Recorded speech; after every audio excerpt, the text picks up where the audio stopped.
কলকাতার বুকে বা কলকাতা পার্শ্ববর্তী আমাদের পশ্চিমবঙ্গে বিভিন্ন জায়গায় এই যে বিভিন্ন দুর্যোগ হচ্ছে, এর কারণ কি পশ্চিমবঙ্গ আস্তে আস্তে মৃত্যুপুরী আকার ধারণ করছে, একটা মৃত্যুকূপ হয়ে যাচ্ছে? হ্যাঁ, কলকাতার আসলে এই দুরবস্থার একটা বড় কারণ হচ্ছে যে একটা অপরিকল্পিত ঢঙে একটা শহর যদি পরিচালিত হয় এবং সেই শহর পরিচালনার দায়িত্বে আছে কলকাতা পুর সংস্থা, সেখানে কার্যত আজকের যারা রাজ্য শাসন করছে তৃণমূল কংগ্রেস, তারা প্রায় 4টে টার্মের ওপর ধরে রয়েছে, 20 বছর প্রায়। এরপরে দাঁড়িয়েও কাজ করার সুযোগ পায়নি বলার কোনো জায়গা নেই, আসলে পরিকল্পনা নেই। দেখুন, এই আলোচনায় আমরা একটা জিনিস তো বুঝতে পারছি যে পশ্চিমবঙ্গে বর্তমানে বিশেষ করে কলকাতায় চারিদিকে এরকম এই ব্যাঙের ছাতার মতো যে প্রমোটারি রাজ, বিল্ডিং গড়ে উঠছে, অবৈধ বিল্ডিং, বেআইনি বিল্ডিং গড়ে উঠছে। আর সেই বিল্ডিং গড়ে ওঠার জন্যে বিভিন্ন জায়গায় বিভিন্ন রকম জলা জমি বুঝিয়ে দেওয়া হচ্ছে, মাঠ বুঝিয়ে দেওয়া হচ্ছে। এই যে মাঠ, জলা জমি, এই বিষয়গুলোই তো ছিল আমাদের প্রাকৃতিক ড্রেনেজ সিস্টেম। হ্যাঁ, অ্যাকচুয়ালি আসলে তৃণমূল দলের অ্যাক্টিভিস্ট যারা, কর্মী, নেতা, মন্ত্রী, সাংসদ, এদের একটা বিকল্প আয়ের জায়গা হচ্ছে বেআইনি নির্মাণের সূত্রগুলো। কোথাও স্কোয়ার ফিট হিসেবে পয়সা নেবে, কোথাও গ্যারেজ নিজেদের নামে করে দেবে, কোথাও গোডাউন নিজেদের নামে করে দেবে। এর এইগুলো নিজেদের পকেট ভরানোর জন্য তারা এরকম অবৈধ নির্মাণ দিনের পর দিন কলকাতায় বাড়তে দিচ্ছে। তার জন্যেই কি কখনো বাড়ি ধসে পড়ছে, আর সেই বাড়ি ধসে পড়ার জন্য বহু মানুষের প্রাণ যাচ্ছে। এইগুলো সরকার নিজের পকেটে পয়সা ভরার জন্য যে করছে, এর জন্যে আমাদের কলকাতাবাসী, রাজ্যবাসীর কি দুর্ভোগ অপেক্ষা করছে। যে বাঘা যতীনেও লাস্ট কিছুদিন আগে কলকাতা শহরে ঘটলো যে একটা আস্ত বাড়ি, নতুন বাড়ি, সেটা হচ্ছে ধীরে ধীরে টিল্ট করে গেল এটাতে এবং তারপরে ভেঙে পড়লো। মুশকিলটা হচ্ছে যে এই যে নরম মাটির উপরে বাড়ি যখন করছি জলাজমি বুঝিয়ে, এই বেআইনি নির্মাণটাও যদি নিরাপদভাবে করতে হতো তাহলেও যে পদক্ষেপগুলো নেওয়ার কথা, অর্থাৎ তার ফাউন্ডেশন সেটাকে স্ট্রেনথেন করা, তার মাটি যার উপরে করছে সেই জলাভূমি তার উপরে অন্তত স্যান্ড ফিলিং করে কম্প্যাক্ট করে তারপরে করা, সেই কাজটাও তারা করে না একটাই কারণের জন্য, কাঁচা টাকা খুব দ্রুত চায়।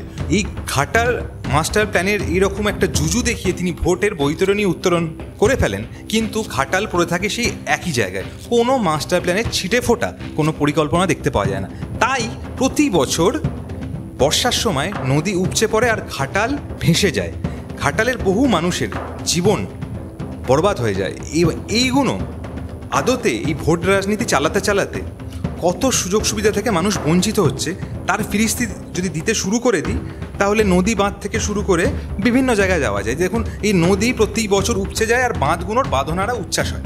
নদী বাঁধ ভাঙার ফলে প্রতি বছর ওই বাঁধের পাড়ে থাকা কত মানুষের ঘরবাড়ি জলের তলায় চলে যায়, কত মানুষ প্রত্যেক বছর তার ভিটে মাটি হারায়, তার কোনো কি সীমা পরিসীমা নেই। এইগুলো কতদিন ধরে আর চলতে থাকবে বলে আপনার মনে হয়? এর সুরা বলতে বোঝায় যে হয় সরকারের নীতি পরিবর্তন, নাহলে সরকার পরিবর্তন, এর বাইরে আর অন্য কোনো শর্টকাট উপায় নেই। এরকম বাকি সবাইকেই দোষারোপ করে যাওয়া হবে নিজেদের দোষ না দেখে। এর জন্যে এই হচ্ছে, ওর জন্যে তাই হচ্ছে। পশ্চিমবঙ্গের কোনো ক্ষতি বর্তমান শাসকের জন্য হচ্ছে না, সব বাইরের কোনো না কোনো কারণে হচ্ছে। এই সবাইকে দোষারোপ দিয়ে নিজের পিঠ বাঁচিয়ে চলার এই রাজনীতিটা আর কতদিন আমাদের সহ্য করতে হবে? আর এই যে প্রত্যেক বছরে নিজের দুর্যোগের জন্য সরকার দায়ী হওয়ার পরেও সরকার নিজের গা বাঁচানোর জন্য এরকম মিথ্যা অজুহাত দেয়, এর প্রতিকার কি? যে অব্যবস্থাগুলো একটার পর একটা মানুষ দেখছে, তাতে আমি বললাম যে সত্যি ধৈর্যের বাঁধ ভেঙে যাওয়ার মতোই অবস্থা। আমি বলছি, সাম্প্রতিককালে অভয়া মৃত্যুর পর আমাদের রাজ্যে যা ঘটেছিল এবং যে রেসপন্স, সামাজিক যে প্রতিক্রিয়া, খুবই বিরল প্রতিক্রিয়া। স্বাধীনতার পর অনেকেই বলেছেন যে কেউ মনে করতে পারেনি যে একটা মৃত্যুর ঘটনায়, এক ছাত্রীর মৃত্যুর ঘটনায় একটা মেডিকেল কলেজে এরকম রিয়াকশন হবে। একইভাবে যে শিক্ষক নিয়োগে 26,000 চাকরি চলে গেল, যারা চাকরি করছেন তারা শাস্তি পেল, আর যারা চাকরি চোর তারা কার্যত পকেটে পেন নিয়ে এখনও ঘুরে বেড়াচ্ছে জেলের বাইরে। আনফর্চুনেট পার্ট হচ্ছে গভর্নেন্সের এটাই।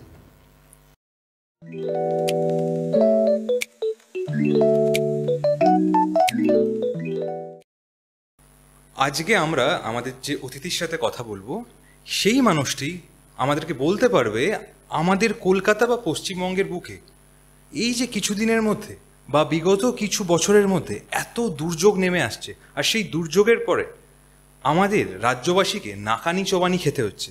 কোথাও জমা জলে মৃতদেহ ভাসছে, কোথাও পাহাড় ধসে পড়ছে, কোথাও হড়পাবানের জন্য সব কিছু ভেসে যাচ্ছে, আর এর জন্যে প্রতিবারই বহু মানুষের প্রাণ চলে যাচ্ছে। এই যে এতগুলো প্রাণ চলে যাচ্ছে, সেই প্রাণগুলো যাচ্ছে কি প্রকৃতির রোষের জন্যে, নাকি আমাদের রাজ্যের প্রশাসন সরকারের অপদার্থতা, সরকারের কাজ না করার জন্য? সরকার সচেতন নয় বলেই কি রাজ্যে যে কোনো দুর্যোগে প্রতিবার এতগুলো মানুষের প্রাণ চলে যায়? সেই নিয়ে আজকে আমরা আলোচনা করব আমাদের অতিথি পার্থপ্রতিম বিশ্বাসের সাথে।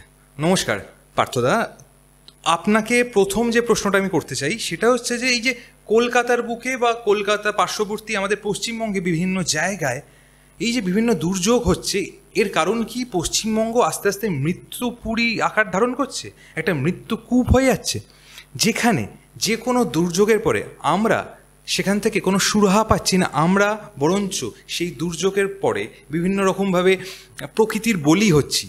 আপনারা দেখছেন কিছুতেই মানে অল্প কিছু বৃষ্টি হলেই এখানে জল এত জমে যাচ্ছে, সেই জল থেকে বিদ্যুৎপৃষ্ট হয়ে মানুষ মারা যাচ্ছে, আর মরা মানুষ রাস্তায় ভাসছে, আর আমাদের সরকারের প্রধান সেখানে কার্নিভাল করছে।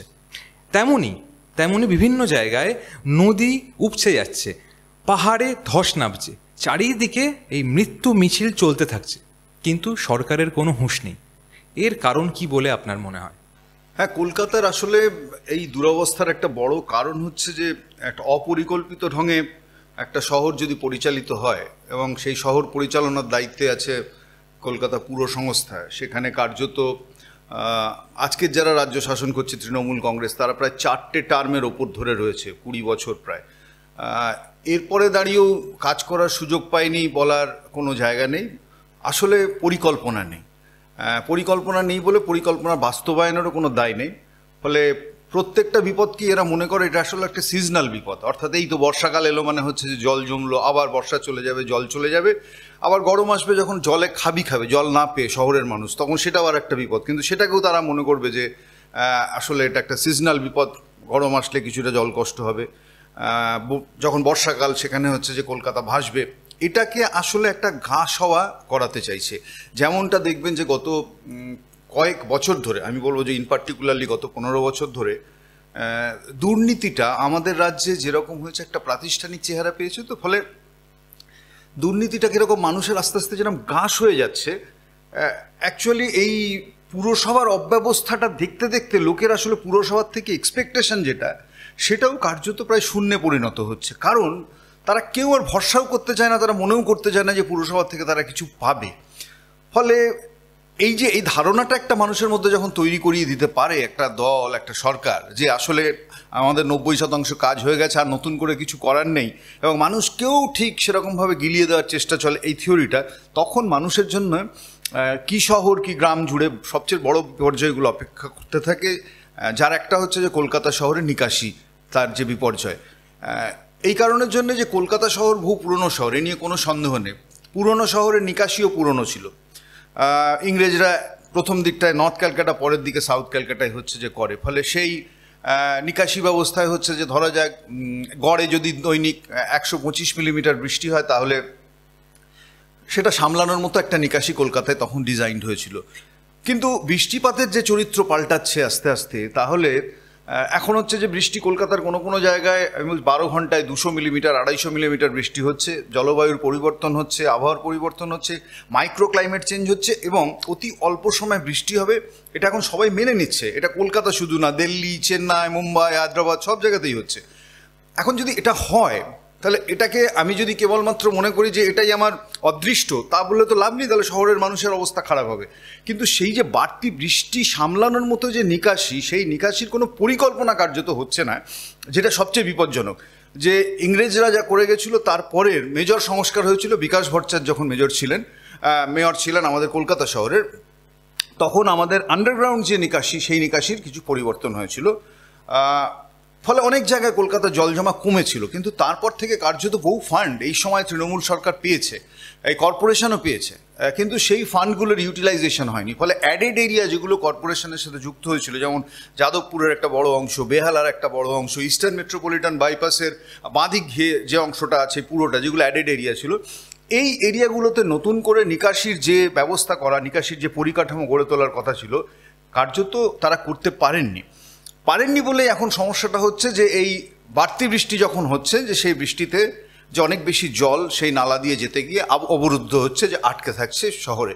ফলে বৃষ্টি বেশি হলে জল শহরে জমবে, এর মধ্যে অন্যথার কিছু নেই। কিন্তু সেই জল কত দ্রুত নেমে যেতে পারছে একটা শহর থেকে, তার উপর নির্ভর করে একটা নিকাশি ব্যবস্থার এফিসিয়েন্সি। অ্যাকচুয়ালি সেটাই আমাদের মাথা ব্যথার সবচেয়ে বড় কারণ। কলকাতা শহরে যে সেই এফিসিয়েন্সিটা ফল করছে, অনেকক্ষণ ধরে জল দাঁড়িয়ে থাকছে।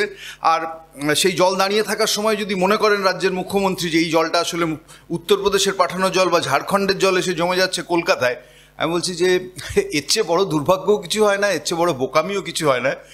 আসলে এরা কেউই বোকা নন, এরা মানুষকে একটু বোকা বানাতে চান। সেই কারণের জন্যে এই ধরনের কতগুলো তত্ত্ব তারা সামনে হাজির করে দেন, যে কলকাতা যখন ভাসছে বৃষ্টির জলে তখন সেগুলো কখনো অন্য রাজ্যের জল বলছেন, কখনো ডিভিসি ছাড়া জল বলছেন। মূল কথাটা হচ্ছে যে নিজেদের ব্যর্থতার যে আত্মসমীক্ষা, যে কলকাতা শহরের যে পরিকাঠামো নেই সেটা যে গড়তে হবে। শুধু কলকাতা না, কলকাতাকে ঘিরে by this time Rajarhat, new town, এদিকে হাওড়ার মতো শহর এরা গ্রো করেছে। ফলে এই শহরগুলোরও হচ্ছে নিকাশি ব্যবস্থার খুব খারাপ অবস্থা। কারণ আবার বলছি, কোনো পরিকল্পনা নেই। গত 15 বছর বাজেটে আমরা দেখতে পারবো সেই পরিকল্পনা না থাকার মাসুল এখন দিচ্ছে। আর এছাড়াও অপরিকল্পিত ঢঙে নগরায়ন, যেটা দেখবেন আমাদের কলকাতা শহরে অনেক সময় বলা হয় যে জলা জমি লুট হয়ে যাচ্ছে, বেআইনি নির্মাণ হচ্ছে, এই নির্মাণগুলো হচ্ছে নিকাশি ব্যবস্থার উপর একটা চাপ ফেলছে। দেখুন, এই আলোচনায় আমরা একটা জিনিস তো বুঝতে পারছি যে পশ্চিমবঙ্গে বর্তমানে, বিশেষ করে কলকাতায়, চারিদিকে এরকম এই ব্যাঙের ছাতার মতো যে প্রমোটারি রাজ, বিল্ডিং গড়ে উঠছে, অবৈধ বিল্ডিং, বেআইনি বিল্ডিং গড়ে উঠছে।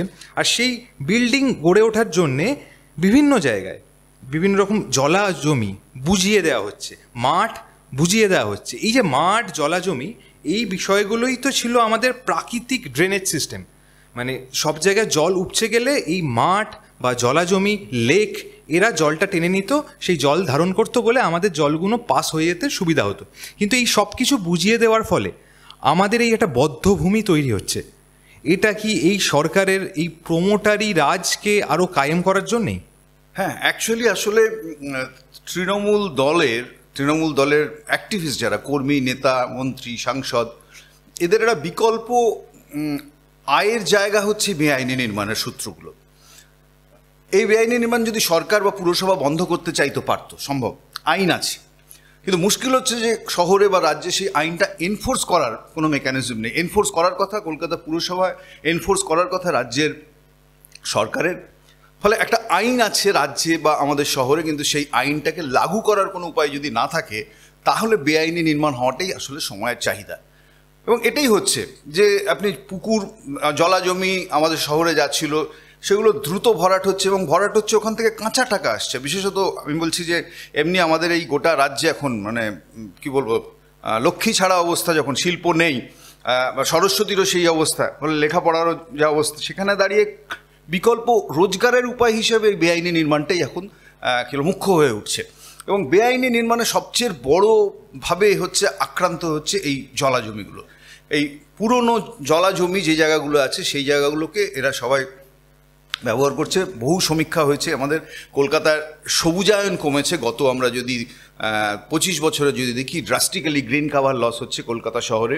এই 15 বছর এদের সময়কালে যদি দেখা যায়, মানে জলাজমি বুঝিয়ে নির্মাণ সবচেয়ে বেশি হয়েছে 2016 থেকে শুরু করে প্রায় 2023 সাল পর্যন্ত। এই সময়কালে ভয়ঙ্কর গতিতে নির্মাণ হয়েছে। যে কলকাতায় তো আসলে নতুন কোনো এরিয়া অ্যাডেড হয়নি, তাহলে নির্মাণটা হবে কোথায়? তাহলে যে জায়গাগুলো নির্মাণ নিষিদ্ধ ছিল সেখানেই নির্মাণ হয়েছে। তাহলে এই যে নিষিদ্ধ যে জায়গাগুলো ছিল, সেগুলো কি? সেগুলো ছিল এই জলাজমি, সেগুলো ছিল সবুজ জায়গা, অর্থাৎ যেটা বাস্তু জমি নয়। এখন দেখা যাচ্ছে যেটা বাসের জমি নয়, যেটা জলা জমি, যেটা পুকুর, আমি বলবো যেটা মাঠ, যেটা পার্ক, এই সব কিছু দখল হয়ে যাচ্ছে। দখল হয়ে এখানে হচ্ছে বিল্ট আপ এরিয়া, অর্থাৎ কনক্রিটের চাদর, কনক্রিটের বাড়ি তৈরি হচ্ছে, কোথাও রাস্তা তৈরি হচ্ছে।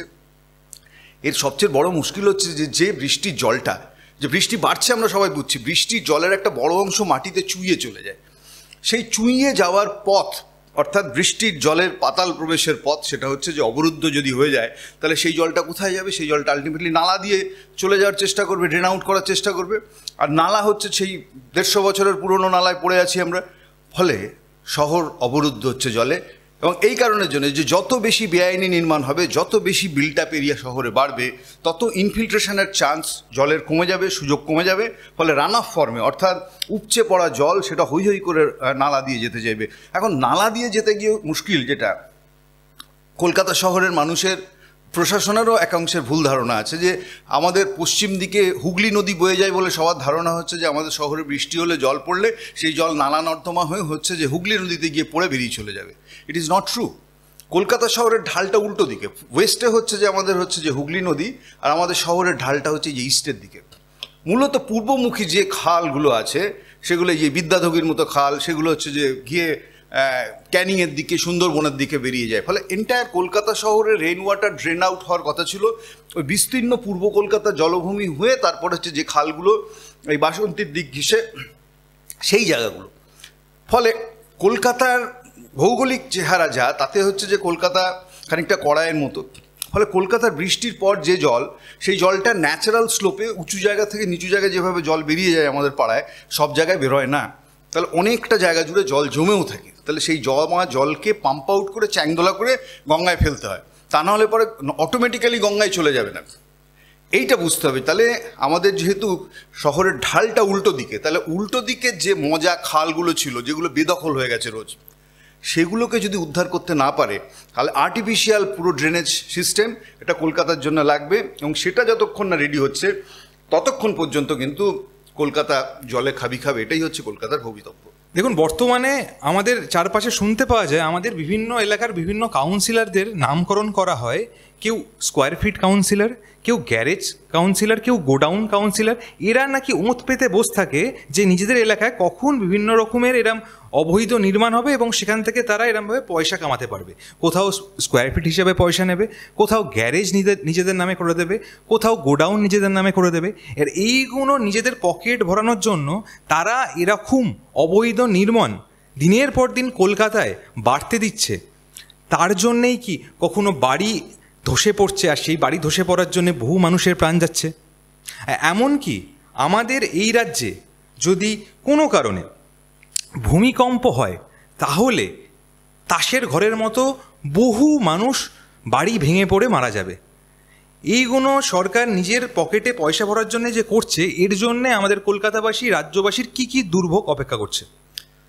এটার একটা ভাবার মতো বিষয় যে কলকাতা শহরে বেআইনি নির্মাণ, যেমন আমি বললাম যে জলা জমি বুঝিয়ে হচ্ছে, খালবিল বুঝিয়ে হচ্ছে, খেলার মাঠ বুঝিয়ে হচ্ছে। কিন্তু বিপদ হচ্ছে যে তাতে জলা জমি বা জলের যেমন পাতাল প্রবেশের পথ আটকাচ্ছে, আর একটা বিপদ হচ্ছে যে বাড়িগুলো, যে কাঠামোগুলো তৈরি হচ্ছে, তারা কি নিরাপদ? উত্তরটা হচ্ছে না। কারণ হচ্ছে, আমার বলছি যে বিজ্ঞানসম্মতভাবে একটা বাড়ি তৈরি করতে গেলে যা যা করতে হয়, বিশেষত কলকাতার মতো নরম মাটির শহর, অ্যালুভিয়াল সয়েল বলি, এটা নদীর পলিমাটি জমে এই শহরটা তৈরি হয়েছে। ফলে এই শহরে চাইলেও খুব ডিপ ফাউন্ডেশন ছাড়া এখানে 4 তলার 5 তলার উপর বাড়ি করা যাবে না। ফলে এখানে এবার হাতুড়ে পদ্ধতিতে বাড়ি, সবাই মানে আমি বলছি হোমিওপ্যাথিক ডাক্তার আর সিভিল ইঞ্জিনিয়ার প্রায় সবাই হয়ে যায় লেখাপড়া না করলেও। ফলে প্রত্যেক কন্ট্রাক্টর তারা মনে করে যে হচ্ছে যে কোনো জমিতেই হচ্ছে 4 তলা G+4 তুলে দেওয়া সম্ভব। তার জন্য বিশেষ ডিজাইনের দরকার নেই, সয়েল টেস্টের দরকার নেই, পরিকল্পনার দরকার নেই। এটা করতে গিয়ে বিপদ আসছে, যেটা যে বাঘাযতীনেও লাস্ট কিছুদিন আগে কলকাতা শহরে ঘটলো, যে একটা আস্ত বাড়ি, নতুন বাড়ি, সেটা হচ্ছে ধীরে ধীরে টিল্ট করে গেল এটাতে, এবং তারপরে ভেঙে পড়লো। মুশকিলটা হচ্ছে যে এই যে নরম মাটির উপরে বাড়ি যখন করছি জলাজমি বুঝিয়ে, এই বেআইনি নির্মাণটাও যদি নিরাপদভাবে করতে হতো, তাহলেও যে পদক্ষেপগুলো নেওয়ার কথা, অর্থাৎ তার ফাউন্ডেশন সেটাকে স্ট্রেনথেন করা, তার মাটি যার উপরে করছে সেই জলাভূমি, তার উপরে অন্তত স্যান্ড ফিলিং করে কম্প্যাক্ট করে তারপরে করা, সেই কাজটাও তারা করে না একটাই কারণের জন্য, কাঁচা টাকা খুব দ্রুত চায়। অর্থাৎ যত কম খরচে একটা বাড়ি তুলে ফেলতে পারবে, তুলেই হ্যান্ড ওভার করে দিল, এবং সেটার কোনো কাগজপত্রেরও হ্যান্ড ওভার প্রশ্ন নেই, যে কাঁচা টাকায় বিক্রি হয়ে যাচ্ছে, ক্যাশ টাকায় বিক্রি হয়ে যাচ্ছে। ফলে কে কার গ্যারান্টি দেয়? আর পুরসভা গোটা জিনিসটা একটা থার্ড আম্পায়ারের মতো দাঁড়িয়ে আছে, যে মাঠের বাইরে সব খেলা চলছে ভেতরে, অর্থাৎ ডেভেলপার প্রমোটার তারা হচ্ছে বাড়ি তৈরি করছে, সেটা বিক্রি হচ্ছে, আর ঠিক থার্ড আম্পায়ারের মতো বাইরে থেকে বা ম্যাচ রেফারির মতো তারা দেখছে। যখন একটা বাড়ি পড়ছে তখন হচ্ছে যে এবার যখন চারপাশে হই হই হই হই রব উঠছে, তখন চাপের ছোটে তখন বলছে তারা হচ্ছে হ্যাঁ সত্যি অনিয়ম। তো এই অনিয়মটা রোখার কথাটাই ছিল হচ্ছে পুরসভার, এই অনিয়মটা রোখার কথাই হচ্ছে প্রশাসনের, পুরো প্রশাসনের।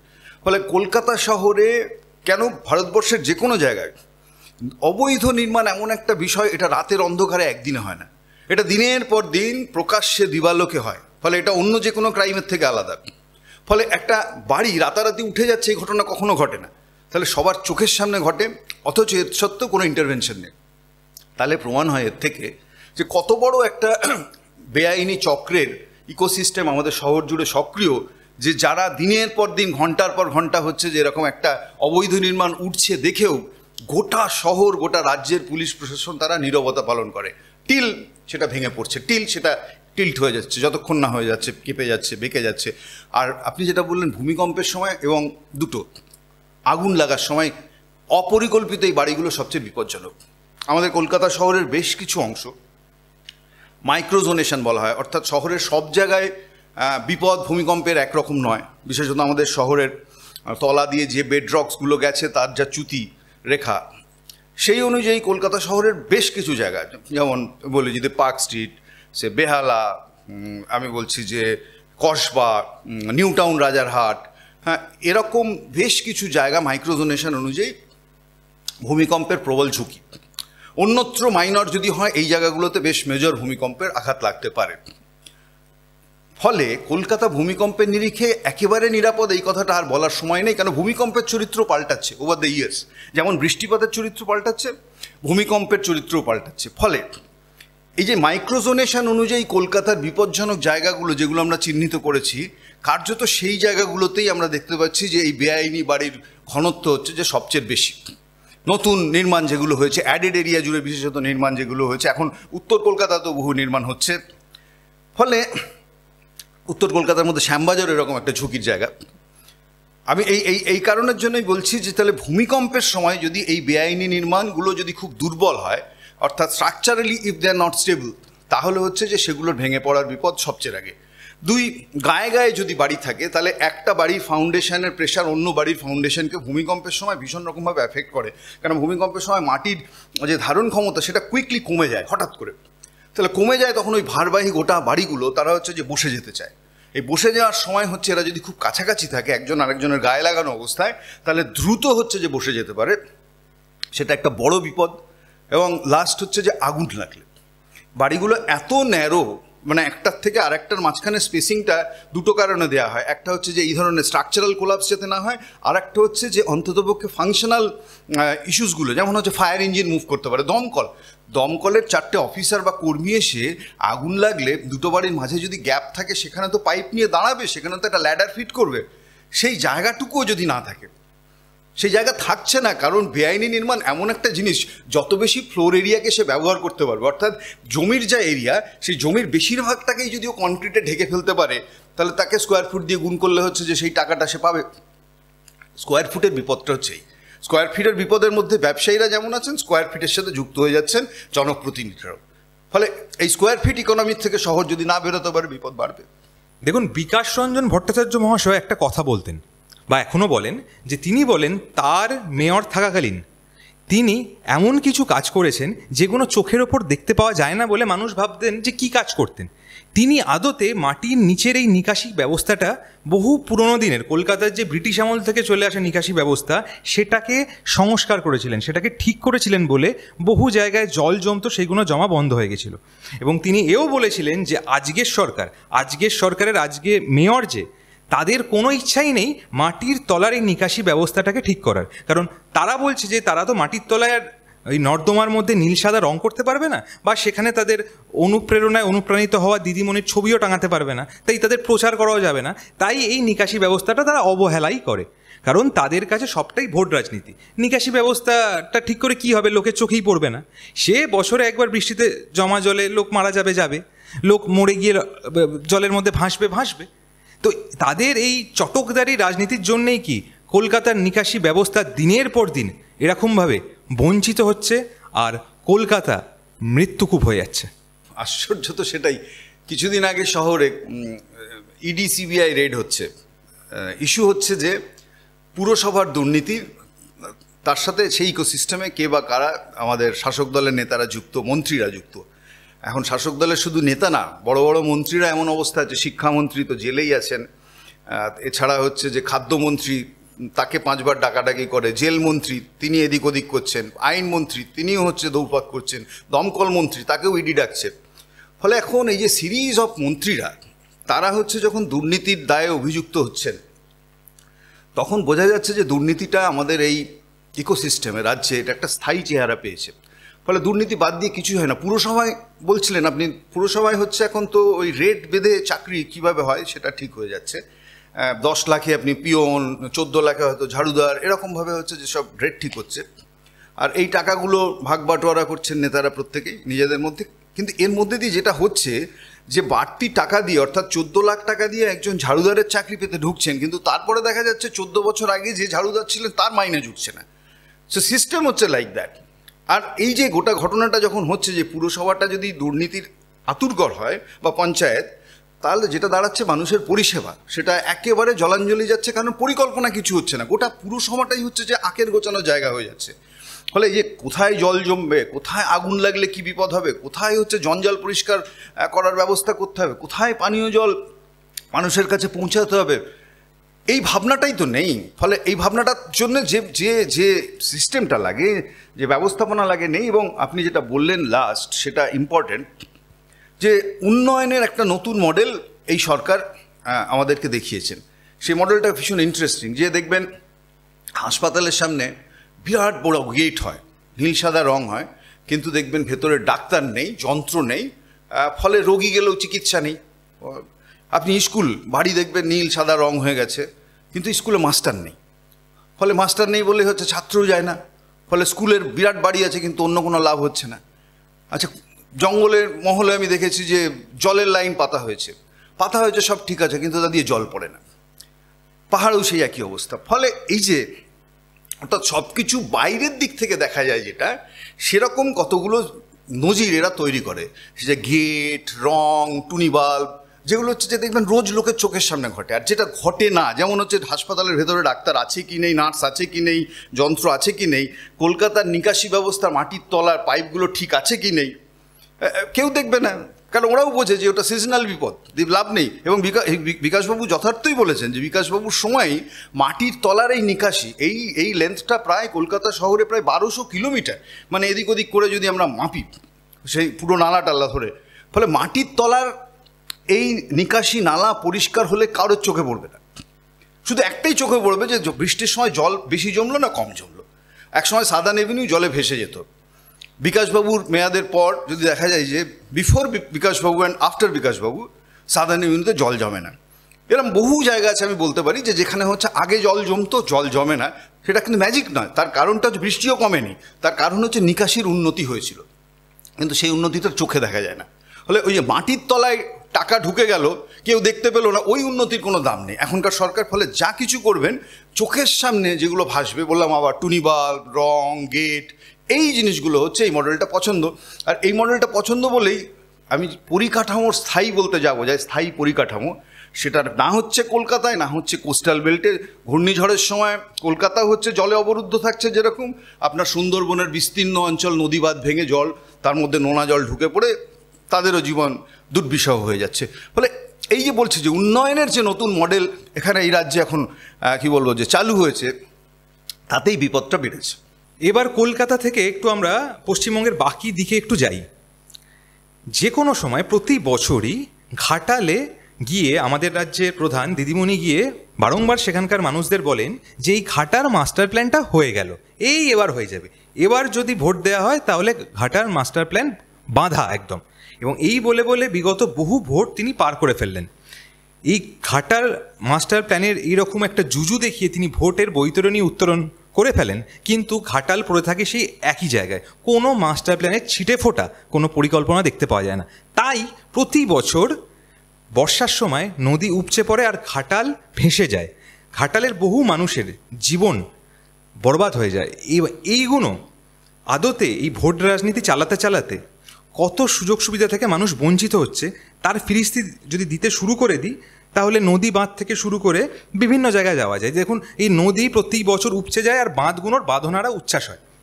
নদী বাঁধ ভাঙার ফলে প্রতি বছর ওই বাঁধের পাড়ে থাকা কত মানুষের ঘরবাড়ি জলের তলায় চলে যায়, কত মানুষ প্রত্যেক বছর তার ভিটে মাটি হারায়, তার কোনো মানে কি সীমা পরিসীমা নেই। এইগুলো কতদিন ধরে আর চলতে থাকবে বলে আপনার মনে হয়? এর সুরাহা বলতে বোঝায় যে হয় সরকারের নীতি পরিবর্তন, নাহলে সরকার পরিবর্তন। এর বাইরে আর অন্য কোনো শর্টকাট উপায় নেই। সরকার যদি তার নীতি পরিবর্তন করে, জনরোষে, জনমানুষের চাপে, আন্দোলনের চাপে একটা হয়, আর তাতেও যদি না হয় তাহলে সরকার পরিবর্তনের মধ্যে দিয়ে এই অবস্থার পরিবর্তন হতে পারে। আমি এই কারণের জন্যই আরও বেশি ভাবিত যে আসলে সরকারের যে বাজেটারি অ্যালোকেশনসগুলো সেগুলো ঠিকভাবে খরচ হচ্ছে না। অগ্রাধিকারের প্রশ্নটাই সরকারের কাছে হারিয়ে যাচ্ছে, যে কোনটা প্রাইমারি আর কোনটা সেকেন্ডারি, কোনটা আগে করতে হবে, কোনটা পরে করতে হবে, কোনটা মাঝে করতে হবে। আপনি বললেন না যে নদীবাঁধের টাকা, শুভেন্দু অধিকারী একসময় এই সরকারের সেচমন্ত্রী ছিলেন, তিনি দলবদল করলেন, তারপরে ইয়াস প্রবাবলি সেই ঘূর্ণিঝড়টা এলো, দীঘার একটা বিস্তীর্ণ অঞ্চল জুড়ে হচ্ছে যে সমুদ্রবাদ, নদীবাদ যেগুলো ছিল ভেঙে গেল। মুখ্যমন্ত্রী ইন্সপেকশনে গেলেন, গিয়ে উনি যে কথাটা বলেছিলেন দ্যাট ইজ ইন্টারেস্টিং, যে immediate after Suvendu Adhikari joint BJP, ঘূর্ণিঝড়ের পর বাঁধ ভেঙে গেছে, তখন উনি বললেন যে আমার দেখতে পাচ্ছি বাঁধের গোটা টাকাটাই জলে গেছে। আচ্ছা, এই যে জলে যাচ্ছে টাকাটা, যতদিন শুভেন্দুবাবু ছিলেন সরকারের সেচমন্ত্রী ততদিন পর্যন্ত মুখ্যমন্ত্রী হিসেবে উনি রিয়্যাক্ট করলেন না, দল ছাড়লেন যখন তখন। একইভাবে রাজীব ব্যানার্জি যতক্ষণ দলে ছিলেন, ফলে তার বিরুদ্ধে অভিযোগ হচ্ছে জল ছাড়ার পর যে তিনি হচ্ছে 2000 বনসহায়ক নিয়োগ করেছিলেন নিয়ম ভেঙে, ফলে বিরাট হইচই। তারপরে হচ্ছে উনি আবার যখন দলে ফিরে আসলেন, তারপরে আবার দেখা গেল যে তার বনসহায়ক নিয়োগ যে অভিযোগ ছিল সেই অভিযোগ হচ্ছে যে হয়ে গেছে, ওয়েবড। এবার প্রশ্নটা হচ্ছে যে তাহলে যে যদি সত্যি পরিকাঠামো নির্মাণের টাকা জলে যায়, সরকারের টাকা মানে মানুষের হার্ড আর্ন মানি, এটা মানুষের টাকা, মানুষের করের টাকা, যদি সরকারের টাকা, মানুষের করের টাকা পরিকাঠামোয় জলে যায়, তাহলে মানুষকে জলে খাবি খেতে হবে। এই শিক্ষা আমরা গত 5 বছর ধরেই পাচ্ছি, বিশেষত এই কোস্টাল এরিয়ায়। ওখানে যে এত কথা হয় না যে পাকা বাড়ি, তাহলে পাকা বাড়ির অগ্রাধিকার কোথায় হবে? সেটা হচ্ছে সবচেয়ে বেশি যেখানে ঘূর্ণিঝড় আসে, যেখানে প্রত্যেক বছর বাড়ি ভেঙে যায়, সেই বাড়িগুলো একটু উঁচু জায়গায় লোকেটেড হবে, তাদের মাথায় পাকা ছাদ থাকবে, যাতে হচ্ছে ঝড়ে উড়ে না চলে যায় ছাদটা সবার আগে চলে যায় উইন্ড থ্রাস্টে। এই কাজটা এত কঠিন যে আমরা একটা কোস্টাল আমাদের এরিয়ায় হচ্ছে যে 2-3টে জেলা, সেইটুকু করতে পারছি না। আমি বলছি সেখানে সরকারের ফান্ডিং আছে, কেন্দ্রের ফান্ডিং থাকছে, রাজ্যের ফান্ডিং থাকছে, আমি বলছি অগ্রাধিকারটা হারিয়ে যাচ্ছে। কেন তাদেরকে সাইক্লোন শেল্টারে প্রত্যেকবার যেতে হবে যে তাদের কাঁচা ঘর আছে বলে? কেন তাদের পাকা ঘর থাকবে না? আবাস যোজনায় দেখতে যান, যেখানে অগ্রাধিকারের জায়গা ছিল সেটা হচ্ছে যে সবচেয়ে বেশি দুর্নীতির জায়গা, সেই জায়গায় নেই মাথার উপর ছাদ। ফলে এই যে নদী বাঁধ থেকে মাথার ছাদ সব জায়গাতেই একটা দুর্নীতি গেড়ে বসছে। এবং মোর প্রিসাইজলি বুঝতে হবে যে আমাদের বিপর্যয় মোকাবিলা করার যে স্টাইল, যে ভাবনা, সেটা আমাদের থেকে সিকিমের আলাদা হবে, আমাদের থেকে রাজস্থানের আলাদা হবে। কারণ রাজস্থানে হচ্ছে যে খরায় প্রাইমারি ইস্যু, আমার এখানে বন্যা প্রাইমারি ইস্যু, সিকিমে ভূমিকম্প প্রাইমারি ইস্যু। ফলে এই যে রাজ্য ভেদে বিপর্যয়ের চরিত্র পাল্টায় এবং সেই অনুযায়ী সরকারকে অ্যাক্ট করতে হয়। ফলে আমরা একটা ডেল্টা রিজিয়নে বাস করি, এখানে নদীতে পলি জমবে, এটা সবাই জানি। সেই নদীর থেকে পলি তোলার ব্যবস্থা করতে হবে, তা না হলে নদীর জল ধারণ ক্ষমতা কমবে। আর যদি জল ধারণ ক্ষমতা কমে, তাহলে বৃষ্টি বেশি যদি হয় বা ডিভিসির জল যদি ছাড়ে, তাহলে সেই নদী দিয়ে জল না যেতে পেরে উপচে পড়ে তার পাশ দিয়ে বেরিয়ে যাবে। তখন মাস্টার প্ল্যান, ঘাটাল এইসব বলেও তো লাভ হচ্ছে না। ফলে যেটা দুটো কাজ, এক হচ্ছে যে নদী খাতের গভীরতা বাড়াতে গেলে নদীর পলি সরাতে হবে, কারণ জল ধারণ ক্ষমতা বাড়াতে হবে, অথবা নদীর ধারের যে বাঁধ তার উচ্চতাটা বাড়াতে হবে। এই তো এই দুটো জিনিসের যে তো রকেট সায়েন্স নয়। তো এইটা কেন করতে পারছি না? এরপর তো শোনা যায় আপনি নদীর প্রতি একটা মানুষকে সচেতন হতে বলছেন। আপনি বলছেন সরকারের এই নদী পরিচর্যা করা উচিত। উল্টে তো এই তৃণমূল সরকার নদীর চর বেচে দিচ্ছে, নদীর চর থেকে বালি তুলে বেচে দিচ্ছে, মাটি বেচে দিচ্ছে। মানে এইভাবে চলতে থাকলে তো গঙ্গার ভাগীরথী এই দুটো বেচা বাকি থাকে।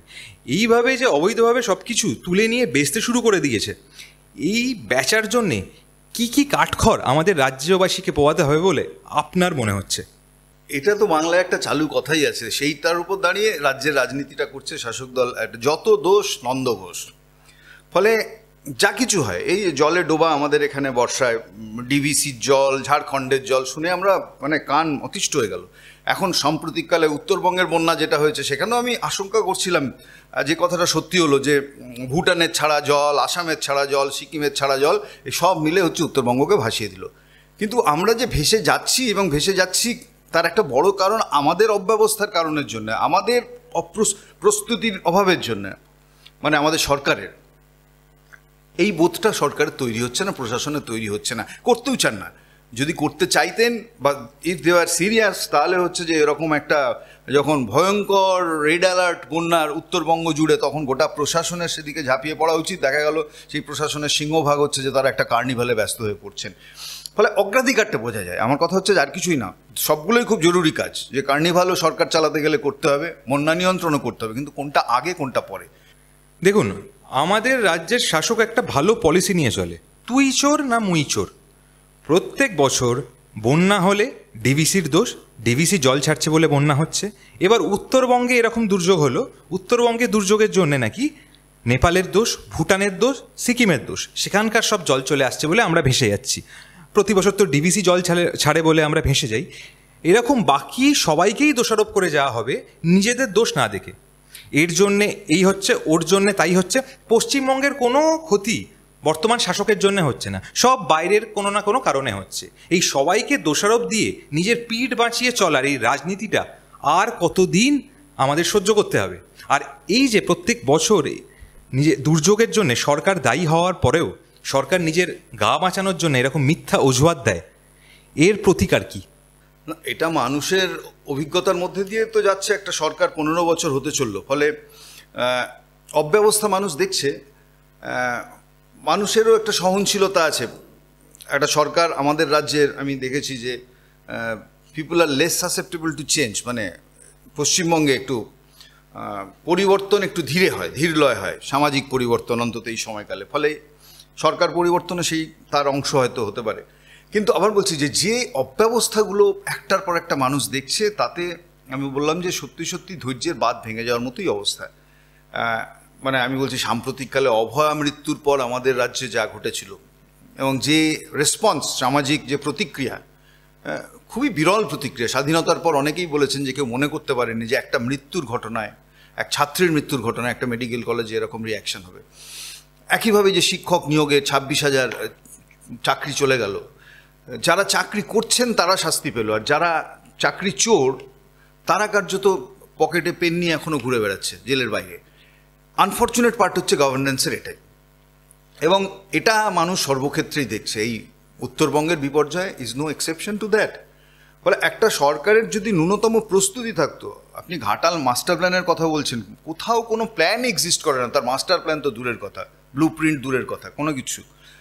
তাহলে আসলে সরকারটা বিশ্বাসই করে যে একটা কন্টিনজেন্ট ওয়েতে সরকার চলে, মানে যেমন যখন চলবে, যা লাগবে তখন সেইটুকু তার উপর দাঁড়িয়ে। কেউ 5 বছরের বেশি ভাবে না, 5 মাসের বেশি ভাবে না, যা যেরকম আসছে। ফলে দীর্ঘস্থায়ী ভাবনা, মানে মানুষের উন্নতির জন্য, পরিকাঠামোর উন্নতির জন্য, মানুষের প্রাণে বাঁচার জন্য যে পরিষেবা লাগে, পরিকাঠামো লাগে, সেগুলোর ভাবনা যদি সরকার ভাবতো, 15 বছর সময়টা খুব কম সময় নয়, অনেক কিছু করা যেত এই রাজ্যে। সরকারকে সমালোচনা যেরকম করা যায়, আমি বলছি একটা সরকার ইতিবাচক কাজ অনেক করতে পারে 15 বছরে। কার্যত তারা সেটা পারলেন না, ফেল করলেন, এবং তার জন্য তাদের কোনো আক্ষেপ আছে বলে মনে হয় না। বরং তারা মনে করেন এটাই মডেল। প্রত্যেক 5 বছর তারা মানুষকে ওই কী বলবো, গোলপোস্ট পাল্টে কেবলমাত্র হচ্ছে যে রাজনীতির সমস্যাগুলোকে ঘুরিয়ে ঘুরিয়ে দেখানো, ফলে প্রত্যেকটার জন্যই নন্দ ঘোষ মডেল হচ্ছে তারা ধরেন। ফলে বিপর্যয় মোকাবিলার ক্ষেত্রে, আচ্ছা আপনি বলুন যে একটা বড় রেইনফল ফোরকাস্ট ছিল, আচ্ছা কলকাতা শহরে যা ঘটলো, ঝড় নেই, এক রাত্রের বৃষ্টিতে একটা কলকাতা শহর পুরো অবরুদ্ধ হলো জলে। পরের দিন সকালে 11টা বাজতে নামাজতে প্রায় 12 জন লোক ইলেকট্রিকিউটেড হয়ে মারা যাচ্ছে। তাহলে ঝড়ে হচ্ছে তার হচ্ছে অনেক সময় ছিঁড়ে পড়ে যায়, বিদ্যুৎস্পৃষ্ট হয়, এটা আমরা দেখেছি। এবং আমাদের গত 5-7 বছর এই শহরের অভিজ্ঞতা, হাওড়ার অভিজ্ঞতা কমন, ইলেকট্রিকিউটেড হয় ঝড়ে তার গেলে। কিন্তু এবার বিনা ঝড়ে শুধু জলে ইলেকট্রিকিউটেড হলো 12 জন মানুষ। আমি বলছি যে আমাদের নাগরিক পরিকাঠামো যেটা, সেটা কতটা অরক্ষিত। আর এটা যখন আইডেন্টিফাইড হচ্ছে, তখন ওই যে আপনি বললেন যে দোষ কার, সিএসসির দোষ না পুরসভার দোষ, এই নিয়ে চাপানুতর চলছে। সিএসসি বলছে যে আমি বিদ্যুৎ সরবরাহ করি, আর পুরসভা বলছে হচ্ছে যে ওরা বিদ্যুৎ বাতি জ্বালায়, ওদের দায়িত্ব। আইনে লেখা আছে পুরসভার হচ্ছে যে বাতি জ্বালানোর দায়িত্ব, বাতিস্তম্ভ বসানোর দায়িত্ব, তার রক্ষণাবেক্ষণের দায়িত্ব। কিন্তু 12 জন মানুষ মৃত্যুর পর কেউ দায় নিতে চাইছে না। এই যে দায় না নেওয়ার একটা রাজনীতি এরা হচ্ছে বেশ ভালো চাপিয়ে দিয়েছে। এর সাথে হচ্ছে যে ক্ষতিপূরণের রাজনীতি, ফলে কিছু হলেই ক্ষতিপূরণ, এবং এটাকে মনে করে যে সরকারের ভাবমূর্তির যে ক্ষতিপূরণ সেটা আসলে এই টাকার অঙ্কগুলো দিয়ে তৈরি করা হয়। যে মানুষের জীবনের দাম কত হবে, তার একটা বাড়ি, যার বাড়ি ভেসে গেছে এক্ষুনি একটা বানিয়ে দিলাম, কিন্তু ওই বাড়িটা যাতে না ভাসে তার 1 বছর আগে থেকে কোনো পরিকল্পনা নেই। আপনি বৃষ্টি পাহাড়ে হবে সবাই জানি, পাহাড়ে বৃষ্টি হলে সবচেয়ে বেশি সেন্সিটিভ জায়গা হচ্ছে পাহাড়ের এই নদীর ধারগুলো, যে নদী দিয়ে প্রবল জোরে পাহাড়ের জলটা হচ্ছে যে বেরিয়ে যায়। কখনো সেই জল প্রায় নদীর খাত উপচে বেরিয়ে যেতে পারে depending on the rainfall intensity. তাহলে এখানে ইট ওয়াজ মানে প্রেডিক্টেড ছিল যে রেইনফল ইন্টেন্সিটি হাই হবে। তাহলে হাই যদি হয়, প্রবল বেগে জল পাহাড় বেয়ে উপত্যকায় নদীতে এসে পড়বে, নদী ভরে যাবে, নদী ভরে হৈ হৈ করে জল বেরোবে। তাহলে এই যে নদীর ধারে যারা বাস করছিল তাদের 48 ঘন্টা আগে অ্যালার্ট করে তাদেরকে ইভ্যাকুয়েট করে তুলে নিয়ে একটা নিরাপদ ফ্লাড শেল্টারে রাখা যেত না? তাতে হয়তো দোকান বাজার ঘর হয়তো ভাঙতো বা জলে ভেসে যেত, 50টা মানুষ 40টা মানুষের জীবন যায় না তাতে। একই জিনিস আমরা সাইক্লোন আসার আগে করি, তাহলে পাহাড়ে ফ্লাড আসার আগে কেন করতে পারলাম না? তাহলে সরকারের এটাই ভাবার কথা। বলে সরকার তখন ভাবছে যে আসলে ভুটানের জল ওটা দায়ী না আসামের জলটা দায়ী, কোনটা আমি বলবো। কিন্তু এ কখনো ভাবলো না যে আমার পরিকল্পনা ত্রুটিটা কী ছিল সরকারের। এই আত্মসমীক্ষার পর থেকে এরা বারবার বিচ্যুত হয়ে যায়। কোনো সরকার যদি আত্মসমীক্ষা না করে what went wrong with us, তাহলে সেই সরকারের থেকে কোনো ইতিবাচক পদক্ষেপ আশা করাটা ভুল। এইটা পাহাড়ের কথায় এলাম বলে পাহাড়ের আরও একটা গুরুত্বপূর্ণ সমস্যা নিয়ে একটু আলোকপাত করা যাক। পাহাড়ে বিগত কিছু বছর ধরে দেখতে পাওয়া যাচ্ছে যে পিলপিল করে পাহাড়ের বুকে অবৈধভাবে হোটেল, হোমস্টে এগুলো তৈরি হচ্ছে, যেখানে পাহাড়ের গায়ে ওরকম বিপজ্জনকভাবে হোটেল, হোমস্টে করাটা খুব অনুচিত কাজ। সেখানেও সব কিছু নিয়মকে বুড়ো আঙুল দেখিয়ে পাহাড়ের গায়ে হোমস্টের বন্যা বয়ে যাচ্ছে, চারিদিকে হোমস্টে হোটেল হয়ে যাচ্ছে। এছাড়াও ডুয়ার্স এইসব চত্বরে গ্রিন ট্রাইব্যুনালের বিভিন্ন বিধিনিষেধ নিয়মকে বুড়ো আঙুল তোয়াক্কা দেখিয়ে সেখানেও বিভিন্ন রকমভাবে বনের গাছ ফাছ কেটে সাফ করে দিয়ে সেখানে এরকম হোমস্টে করা হচ্ছে। বন্য প্রাণী সংরক্ষণের দিকে চিন্তাই করা হচ্ছে না, বন শেষ করে দেওয়া হচ্ছে, ডুয়ার্স পাহাড় সব যেই ধ্বংস করে দেওয়া হচ্ছে। এই ধ্বংসের জন্যে আগামী দিনে কি কি দুর্যোগ আরও বাকি আছে বলে আপনার মনে হয়? অলরেডি এবারের এই বিপর্যয় পাহাড়ের প্রকৃতিকে ধ্বংস করার যে প্রতিক্রিয়া সেটা আমাদের দেখিয়ে দিয়েছে চোখে আঙুল দিয়ে। এখন এই প্রত্যেকটা জিনিস আবার বলছি যে প্রতিদিন মানুষের চোখের সামনে ডে লাইটে হয়। গাছ কাটা তো এরকম হয় না যে অন্ধকার নেমে আসলে গাছ কাটছে, গাছ সবসময় কাটছে। তাহলে এই যে গাছ কাটা রোখার জন্য যে দপ্তর, তার ফরেস্ট দপ্তর, বন দপ্তর বা আমাদের পুরসভা ওখানকার স্থানীয় বা জিটিএ, পাহাড়ে যদি একটা বড় অংশ দূরে গোর্খা টেরিটোরিয়াল অ্যাডমিনিস্ট্রেশন ওদের আছে, ফলে এরা যদি তাদের দায়িত্ব পালনে ব্যর্থ হয়, মানে আমার কথা হচ্ছে মোদ্দা কথায় সরকার বা সরকারি সংস্থাগুলো, পুরো সংস্থাগুলো যদি তারা তাদের নিয়ন্ত্রক ভূমিকা পালনে ব্যর্থ হয়, তাহলে হচ্ছে যে প্রকৃতির ভারসাম্য রাখা কঠিন হবে। আর শুধু ব্যর্থ হচ্ছে এই কথাটা আন্ডারস্টেটমেন্ট, রাদার এই যে প্রশাসন কি বলবো চোখ বন্ধ করে বসে আছে এবং তারা আসলে আত্মসমর্পণ করছে এই অসাধু ব্যবসায়ী যারা আছে তাদের কাছে। এবং এই ব্যবসায়ীরা যারা এই যে পাহাড়ের ঢালে যেখানে নির্মাণ হওয়ার কথা না সেখানে নির্মাণ করছে, নদীর ঢাল ঘেঁষে, নদীর ধারটা সবচেয়ে বিপজ্জনক এবং আমরা বলি হাই ফ্লাড লেভেল, যে অবধি সবচেয়ে উপর অবধি জল যেতে পারে সেই সীমার মধ্যে যেন কোনো নির্মাণ না হয়। কে কার নিয়ম তোয়াক্কা করে, রুলস আর দেয়ার। ফলে সেখানেও দেখা যাচ্ছে বিপজ্জনক এলাকা নদীর পাশ দিয়ে যেগুলো, সেগুলোতে দোকান বাজার, হাট, হোটেল, হোমস্টে সব হচ্ছে। আমি হোটেল হোমস্টের বিরুদ্ধে নয় পাহাড়ে, কারণ গোটা ভারতবর্ষ জুড়েই হিমালয়ের পাদদেশ অঞ্চল জুড়ে যে বিস্তীর্ণ জনপদ তারা এই পর্যটন কেন্দ্রিক ইকোনমির উপর নির্ভরশীল, যেটাকে আমরা বলি ট্যুরিস্ট সেন্ট্রিক ইকোনমি। ফলে ট্যুরিজম থাকবে, ফলে তার ইকোনমি বুস্ট করার জন্য পরিকাঠামো দরকার হবে, কিন্তু সেটা কোথায় হবে সেটা পরিকল্পিতভাবে, অর্থাৎ রাস্তাটা পাহাড়ের কোন রুট দিয়ে যাবে, সেটা একেবারে তিস্তার ধার ঘেঁষে যেটা 50 বছর আগে গেছে সেটা যাবে, নাকি এখন নতুন এমন কোনো রাস্তা আমরা খুঁজবো যেটা আসলে নদীর গতিপথ বা নদীর ধার ঘেঁষে রাস্তা আমরা তৈরি করব না পাহাড়ের বিশেষত এই বিধ্বংসী রূপটা দেখে। অথবা হোটেল হোমস্টেগুলো যেভাবে তৈরি হচ্ছে, পাহাড়ের ঠিক কোন ধরনের ঢালে আমরা হোটেল হোমস্টে তৈরি করতে দেবো? If the slope is very steep, মানে ভীষণ খাড়া স্লোপ, সেখানে নির্মাণ নিষিদ্ধ করতে হবে। যেখানে মাঝারি স্লোপ সেখানে আপনি নির্মাণ অ্যালাউ করতে পারেন, কিন্তু কী ধরনের মেটেরিয়াল দিয়ে? সেখানে আপনি ভারী কনক্রিট, ব্রিক বা স্টোন মেশিনারি ইউজ করবেন কিনা, নাকি কাঠ দিয়ে ইউজ করবেন, নাকি বাঁশ দিয়ে করবেন, নাকি অন্য অনেক নির্মাণ সামগ্রী এখন আধুনিক প্রযুক্তির বেরিয়ে গেছে সেগুলো দিয়ে করবেন, সেটা ভাবতে হবে। কত তলা বাড়ি করবেন সেটা ভাবতে হবে। আমি যেখানে পাহাড়ে ঢালে চাইলে হচ্ছে 5 তলা 7 তলা করতে দিতে পারি না। ওটা দার্জিলিং পাহাড় জঙ্গল হয়ে গেছে। আপনি দেখুন কি ছিল ব্রিটিশদের সময়, কোন দার্জিলিং, আপনারা সত্যজিৎ রায় যখন সিনেমা করেছেন কাঞ্চনজঙ্ঘা, সেই দার্জিলিংয়ের চেহারা আর এখনকার দার্জিলিংয়ের চেহারা। আমি বলছি পরিবর্তন চেহারার হোক, ইতিবাচক হোক, কিন্তু যে পরিবর্তনটা হচ্ছে দার্জিলিংয়ের সেটা হচ্ছে একটা ভয়ের পরিবর্তন, ভয়াবহ পরিবর্তন, যে যেখানে কেবলমাত্র শহরটা উচ্চতায় বাড়ার চেষ্টা করছে, আড়ে বহরে বাড়ছে কনক্রিটের চাদরে। এটা পাহাড়ে হয় না। যে ডেভেলপমেন্টটা সমতলে আপনি অ্যালাউ করতে পারেন, প্লেন ল্যান্ডে, কলকাতা শহরে আপনি যেটা অ্যালাউ করতে পারেন, হাওড়া শহরে যেটা পারেন, সেটা চাইলেও আপনি কালিম্পং, কার্শিয়াং বা দার্জিলিং বা মিরিকে আপনি পারবেন না। এখন এই বোধটা যদি সরকারের মধ্যে জাগ্রত না হয়, বা ওই অঞ্চলের পুরসভাগুলোর মধ্যে বা জিটিএর মধ্যে, বা তারা যদি আত্মসমর্পণ করে বারবার এই ধরনের প্রমোটার ডেভেলপারদের কাছে, বিপদ সেখানে। শহরে যেরকম জলা জমি বুঝিয়ে নির্মাণ হচ্ছে, জলা জমি বিক্রি হচ্ছে, যে ওখানে হচ্ছে পাহাড় বিক্রি হয়ে যাচ্ছে, ওখানে নদী রিভার বেড বিক্রি হয়ে যাচ্ছে, রিভার বেডের ধার কাছ ঘেঁষে যাচ্ছে। এবং আমি সাধারণ মানুষদেরও বলবো যে তারা যদি প্রকৃতি সম্পর্কে সচেতন হন, নিজেদের বিপদ সম্পর্কে সচেতন হন, আনফর্চুনেটলি যে জায়গাগুলো সবচেয়ে বিপজ্জনক, নদীর ধার ঘেঁষে, নদীর বেডে এরকম হোমস্টে হোটেল তৈরি হচ্ছে, সেগুলো তো পর্যটকদেরও ঢল নামছে, অনেক বেশি পয়সা দিয়ে তারাও যাচ্ছেন। বলছি যে এখন সময় এসছে কোথাও যে মানুষ যদি নিজের ভালো বোঝেন, ভবিষ্যৎ প্রজন্মের ভালো বোঝেন, তাহলে এই অবৈধ নির্মাণ যেগুলো হচ্ছে, এই হোটেল হোমস্টে যেগুলো হচ্ছে, যে নদীর বুক জুড়ে আছে, বিপজ্জনক জায়গাগুলো জুড়ে আছে, আর যাই হোক সেখানে বাস করতে যাবেন না। তাহলে আমি বলছি যে নিজের বিপদ নিজে ডেকে আনবেন। এবার উত্তরবঙ্গ থেকে সোজা চলে আসি আমরা দক্ষিণবঙ্গে। দক্ষিণবঙ্গেও চুরি জোচ্চুরি বন্ধ করার কোনো নাম নেই। যেমন উত্তর থেকে দক্ষিণ সব জায়গায় এই সরকারের আমলে চুরি জোরচুরি, অবৈধ বেআইনি কাজ হয়ে চলেছে। দক্ষিণবঙ্গে কিভাবে হয়ে চলেছে? দক্ষিণবঙ্গে সুন্দরবন এই পুরো অঞ্চলটিতে ম্যানগ্রোভ, এই অরণ্যটাকে কেটে সাফ করা হচ্ছে। এই ম্যানগ্রোভ যে গাছের জন্যে আমরা এই ঝড় ঝাপটার হাত থেকে বাঁচতে পারতাম, বিগত কিছু বছরে দেখা যাচ্ছে এই ম্যানগ্রোভ সাফ করে দেওয়ার জন্যে ঝড়ের কবলে কলকাতা পড়ছে।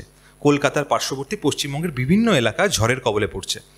এই যে ম্যানগ্রোভ যে আমাদের সামনে ঢাল হয়ে দাঁড়িয়ে থাকতো, আর সেই ম্যানগ্রোভকে কেটে একদম অবৈধভাবে, বেআইনিভাবে বিভিন্ন কাজে লাগানো হচ্ছে। এই বিষয়টাকে আপনি কিভাবে দেখেন? ম্যানগ্রোভ কেবলমাত্র সুন্দরবনের দ্বীপগুলোর লাইফলাইন নয়, কি এটা কলকাতা শহরেরও লাইফলাইন। আজকের এই যে গত 3 দশকে যে পরিমাণ ম্যানগ্রোভ বিশেষত মানে ছাঁটা হয়েছে, তাতে আরও বেশি করে মানে সমুদ্রের উপর থেকে আসা ঝড় সেটা কলকাতায় আছড়ে পড়ছে। কেননা ওটা বাফার হিসেবে কাজ করতো, অর্থাৎ ওই ম্যানগ্রোভের উপর দিয়ে আসার সময় ঝড়ের গতি অনেকটা কমতো। এখন সেটা হচ্ছে না, ফলে গোটা ঝড়ের একটা বড় ধাক্কা যদি কলকাতার দিকে আসে, কলকাতা শহরকে ফেস করতে হবে বা কলকাতার আশপাশ দিয়ে সেগুলো যাবে। ফলে এক হচ্ছে যে ম্যানগ্রোভ ছাঁটার সাথে সাথে ওই অঞ্চলের বিপদ যেটা বেড়েছে, ওখানে জলোচ্ছ্বাস বাড়ছে। কারণ আমরা দেখতে পাচ্ছি যে আমাদের সমুদ্রের জলের লেভেল সেটা হচ্ছে রাইজ করছে, সি লেভেল রাইজ করছে, এবং সি লেভেল রাইজ করছে উত্তরোত্তর। আর ঝড়ের গতি যত হচ্ছে, ঝড়ের সাথে জলোচ্ছ্বাস বাড়ে। ওই ভরা কোটাল আপনারা শুনেছেন সেগুলোতে। তাহলে এই যে জলোচ্ছ্বাস বাড়ছে, সি লেভেল রাইজ করছে, অথচ আমার নদীবাঁধগুলো যে জায়গায় ছিল সেটাই আছে, অথবা ভেঙে গেছে জায়গায় জায়গায়। তাহলে হয় নদীবাঁধের উচ্চতাও আমাকে বাড়াতে হবে, নদীবাঁধগুলোকে আরও পোক্ত করতে হবে যদি বাড়তি জলোচ্ছ্বাসের ধাক্কাটা সামলাতে হয়। আর যদি তা না পারি, তাহলে ওই জলোচ্ছ্বাসে নোনা জল যদি ঢুকে যায় একবার দ্বীপভূমিতে, সেই জল বেরোতে বহু সময় নেয়, এবং ওই নোনা জলটা সেখানে শুষে যাওয়ার পর একটা নুনের স্তর পড়ে যায় গোটা জমিতে, দ্য ল্যান্ড বিকাম স্যালাইন। ফলে সেখানে সাধারণ চাষবাস, স্বাভাবিক চাষবাস অ্যাবসলিউটলি ব্যাহত হয়। এখন এই নদীবাঁধ ভাঙছে, এটা প্রাকৃতিক বিপর্যয় নয়, এক ধরনের দুষ্কৃতি। এখন তারা হচ্ছে যে চিংড়ি চাষ করানোর জন্য, তারা হচ্ছে যে নোনা জল নদীর বা সমুদ্রের জলটা সেটাকে ঢোকানোর জন্য দ্বীপে তারা জায়গায় জায়গায় বাঁধ কেটে দিচ্ছে। আচ্ছা, সুন্দরবনের গাছ কোথায় যাচ্ছে? ম্যানগ্রোভ, এটা এরম নয় যে ঝড়ে পড়ে যাচ্ছে, এটা কাটা হচ্ছে জ্বালানির জন্য। আমি বলছি সেখানে ইটভাটা তৈরি হচ্ছে, সেই ইটভাটায় জ্বালানির কাজে ব্যবহৃত হচ্ছে যে এই ছাঁটা ম্যানগ্রোভের ডালপালা। গ্রামবাসীরাও ইউজ করছে বহু ক্ষেত্রে, কিন্তু যেগুলো বিপজ্জনক সেটা গ্রামবাসীই করুক, সেখানকার দুষ্কৃতীরাই করুক, সেখানকার শিল্পপতিরাই করুক, সেটা সরকারকে আটকাতে হবে। সরকার হচ্ছে যে সেখানে আবার বলছে সেই থার্ড আম্পায়ারের রোল প্লে করছে। ফলে এই যে দ্বীপ ভাঙছে, নদীবাঁধ ভাঙছে, মানে আর্টিফিশিয়ালি ভাঙা হচ্ছে জায়গায় জায়গায়, সেখানে পঞ্চায়েত এক করছে না, ফলে এই নোনা জল ঢুকছে চিংড়ি চাষের জন্য। এটা হচ্ছে কাঁচা পয়সা উপার্জনের একটা খুব ভালো জায়গা সুন্দরবনে, কিন্তু তাতে জমির চরিত্র পাল্টাচ্ছে। আপনারা সন্দেশখালিতেও দেখেছেন বহু জায়গাতেই যে ওখানে মিষ্টি জলের পরিবর্তে ওখানে নোনা জল ওখানকার শাসক দলের নেতা যারা আছেন তারা জায়গায় জায়গায় ঢুকিয়েছেন। হ্যাঁ, ফলে একটা প্রকৃতিকে লুট করার জন্য হচ্ছে এই ধ্বংসটা করা হচ্ছে। ফলে সুন্দরবন বাঁচাতে গেলে এখন হচ্ছে যে ওই নদী বাঁধ সেটা স্ট্রেনথেনিং, কিন্তু আনফর্চুনেটলি আবার বলছি আয়লার সময় এই দৃশ্য দেখেছিলাম। এখন রাজ্যের মুখ্যমন্ত্রী, তখন বিরোধী নেত্রী ছিলেন, তিনি কেন্দ্রের সরকারকে বলছেন যে ওখানে বামফ্রন্ট সরকার আছে, আপনারা টাকা দেবেন না। সেখানে কয়েক হাজার কোটি টাকা, সেটা হচ্ছে আমাদের এই রাজ্যে তখন হচ্ছে যে আমাদের ডিউ ছিল, সেটা হচ্ছে যে বিরোধীরা গিয়ে আটকাচ্ছেন সেই টাকা। টাকা আসার পর সেই টাকা দিয়ে নদীবাঁধ তৈরি না হতে পারে তার জন্যে জমি আন্দোলনকে ইস্যু করে হচ্ছে নদী বাঁধের জন্য একটাও জমি দেব না। এই করে যে আত্মঘাতী পরিকল্পনা তারা করলেন, তার মধ্যে দিয়ে সেই গোটা টাকাটা 2 বছর 2.5 বছর পড়ে থাকার পর ফেরত চলে গেল, অত কোটি টাকা। অথচ সুন্দরবনের মানুষগুলো অরক্ষিত রইল, এবং গত 15 বছরে নতুন করে নদীবাঁধও তৈরি হলো না। আমি বলছি এটাকেই বলা হচ্ছে যে নিজের পায়ে নিজে কুড়ুল দেওয়া। এবং এই ঘটনা হচ্ছে, ফলে সেখানে সুন্দরবন যেমন অরক্ষিত থাকছে, একই সাথে আমি আবার বলছি যে এই ঝড়ের যে বিপদ সেটা এখন কলকাতাতেও উত্তরোত্তর বাড়ছে।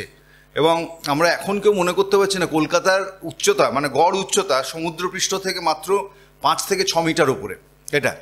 ফলে যদি খুব বড় জলোচ্ছ্বাস কখনো হয়, এবং সেরকম প্রেডিকশানও আছে যে এই শতাব্দীতেই, তাহলে হচ্ছে সেই বড় জলোচ্ছ্বাসে, তাহলে আমার তো এই দীঘা মন্দারমণি কোস্টাল বেল্ট তো ছেড়ে দিন, সেই জলোচ্ছ্বাস হচ্ছে যে কলকাতায় অবধি সেই জলোচ্ছ্বাসের প্রভাব আসতে পারে, কলকাতাও জলে খাবি খেতে পারে।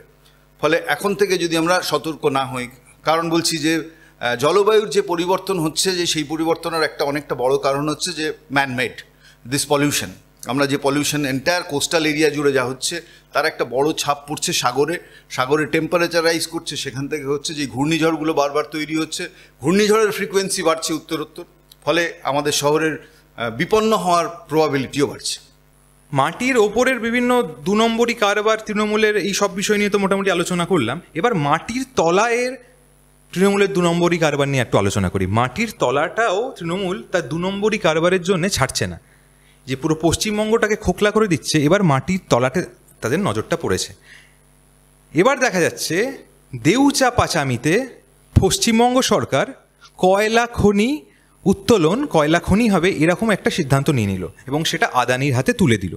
যেখানে বর্তমানে গোটা বিশ্বে কয়লা খনি বন্ধ করে দেওয়ার কথা বলা হচ্ছে পরিবেশ দূষণের জন্যে, তার চারিপাশে বিভিন্ন মানুষের যারা বসবাস করে তাদের স্বাস্থ্যের কথা ভেবে সব জায়গায় কয়লা খনি বন্ধ করে দেওয়া হচ্ছে। এখানে কোন লাভের আশায়, কোন মধুর আশায় এই যে কয়লা খনি উত্তোলন বা কয়লা খনি এখানে তৈরি করা হবে, তার জন্যে সরকার পারমিশন দিয়ে দিল।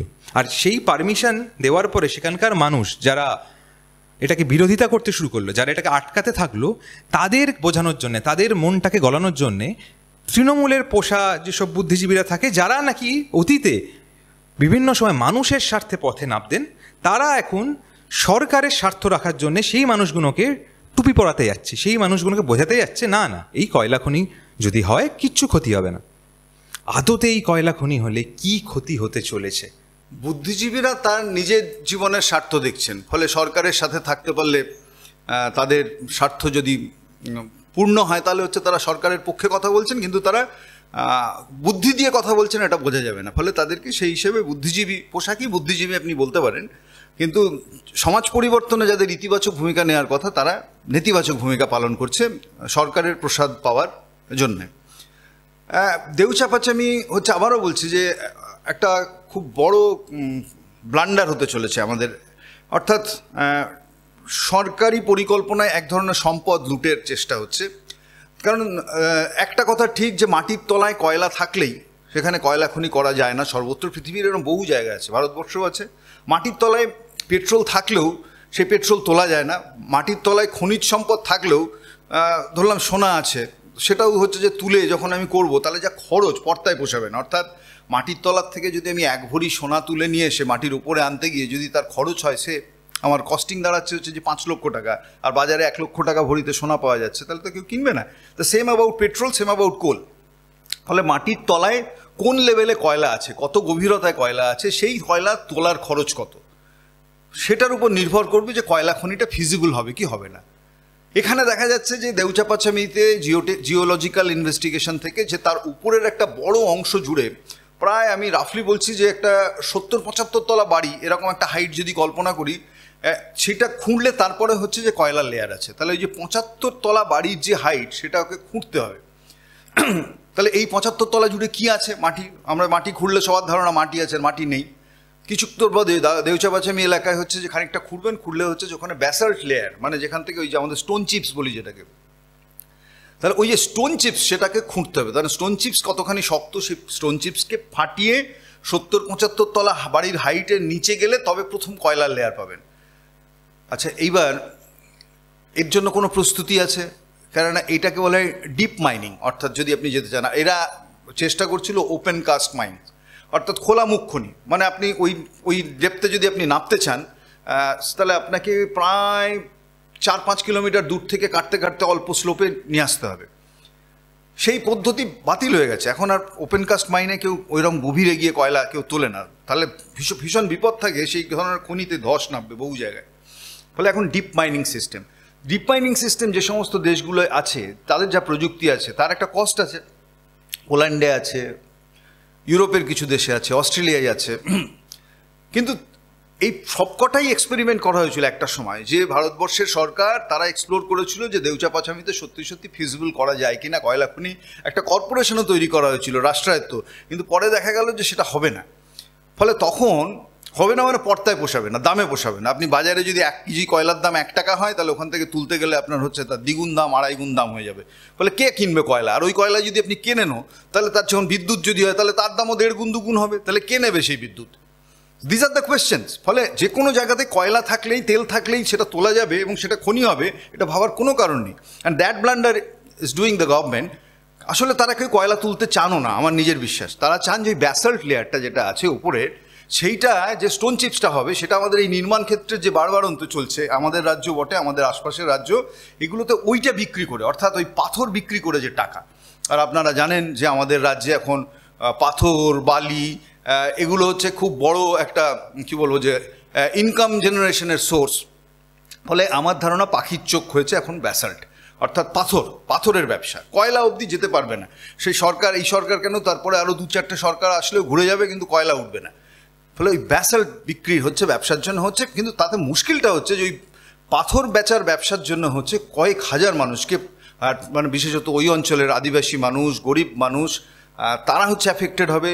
এবং ওইগুলো ওই কী বলবো, যেভাবে এক্সপ্লোসিভ ফাটিয়ে তুলতে হয়, তাতে হচ্ছে ওখানকার ইকোসিস্টেম, বাস্তুতন্ত্র, ওখানে এমনি জল খুব কম, জল পাওয়া যায় না। জলের লেয়ার যদি অ্যাফেক্টেড হয়, ওই রকম শুখা অঞ্চলে আরও জলের অভাব হবে। এই বিপদগুলো আছে, প্রকৃতির অনেক বিপদ আছে। যে ধরনের ইনভেস্টিগেশনসগুলো করলে থরলি আমরা নিশ্চিন্ত হতে পারতাম যে ওখান থেকে কয়লা তোলাই যাবে, সেই ইনভেস্টিগেশনও করা হয়নি ওখানে। ফলে বিশেষত যেটাকে বলা হয় যে এনভায়রনমেন্টাল ইম্প্যাক্ট অ্যাসেসমেন্ট, অর্থাৎ একটা আমি যখন প্রজেক্ট করছি, সেটার যে পরিবেশগত প্রভাব কি পড়বে এন্টায়ার জায়গাতে, বিভিন্ন দিক থেকে দেখা হয় ওটাকে। অর্থনীতির দিক থেকে দেখা হয়, সামাজিক দিক থেকে দেখা হয়, ভূপ্রকৃতির দিক থেকে দেখা হয়, ওয়াটার রিসোর্সের দিক থেকে দেখা হয়, ওয়েস্ট ম্যানেজমেন্টের থেকে দেখা হয়, পলিউশন পয়েন্ট অফ ভিউ থেকে দেখা হয়। এই যে বিভিন্ন দিক থেকে একটা প্রকল্পকে দেখা, এবং দেখার পর সেটা যদি নিরাপদ হয়, দেন ইট ইজ অ্যাকসেপ্টেড। এখনও পর্যন্ত সেটা কিছু হয়নি। ফলে এত কিছু নেই, এরপরে দাঁড়িয়েও বলছি যে আমরা ওখান থেকে কয়লা খনি হবে। আসলে কয়লা খনি হবে না, সিম্পল পাথরের ব্যবসা। সেই পাথরের ব্যবসাটা করার জন্যে, এবং সরকারের যদি কিছু টাকা আসে, বা সরকার কেন বলবো, সরকার এবং শাসক দলের নেতাদের হাতে কিছু টাকা পয়সা আসে, যাতে আরও কিছুদিন তারা করে খেতে পারেন, তার জন্য একটা বিস্তীর্ণ অঞ্চলের জনপদ সেটাকে উৎখাত হতে হচ্ছে। এটাই হচ্ছে সবচেয়ে দুর্ভাগ্য, বিড়ম্বনা এখানে। এবার আসা যাক, এই আমাদের এবার গঙ্গার নিচ দিয়ে মেট্রো চলাচল হয়েছে, এই নিয়ে মানুষ খুব রোমাঞ্চিত। কিন্তু এই মেট্রোর কাজ করতে গিয়েই একসময় দেখা গেছিল বউবাজারে বহু বাড়ি চির ধরে গেছিল, বহু বাড়ি ভেঙে পড়েছিল। তার জন্যে আজও সেই সব বাড়ির বাসিন্দাদের ঘর ছাড়া হয়ে থাকতে হয়, তারা তাদের ঘরে ফিরতে পারেনি। এই যে বউবাজারের ওই অঞ্চলটায় মেট্রোর কাজের জন্য বাড়িগুলো ভেঙে পড়লো, এর জন্যে শুনতে পাওয়া যায় যে মমতা ব্যানার্জির কোনো গোয়ার্তুমি রয়েছে। আবার মমতা ব্যানার্জি বলে কেন্দ্র তাদের এই যে প্রকল্প, মেট্রো প্রকল্প কাজ করতে গিয়ে তারা সচেতনভাবে কাজটা করেনি বলেই এই বাড়িগুলো ভেঙেছে, ধস নেমেছিল, বাড়িতে চির ধরেছিল। আপনার এই বিষয়ে কি পয়েন্ট অফ ভিউ, যে মেট্রোর কাজ করতে গিয়ে এই ভাঙন হলো কেন?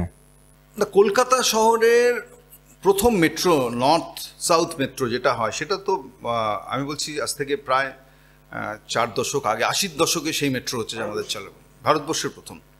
ফলে মেট্রো 4 দশক পূর্ণ করলো, সেই হিসেবে মেট্রো চালনার কলকাতা শহর থেকেই প্রথম হয়েছিল।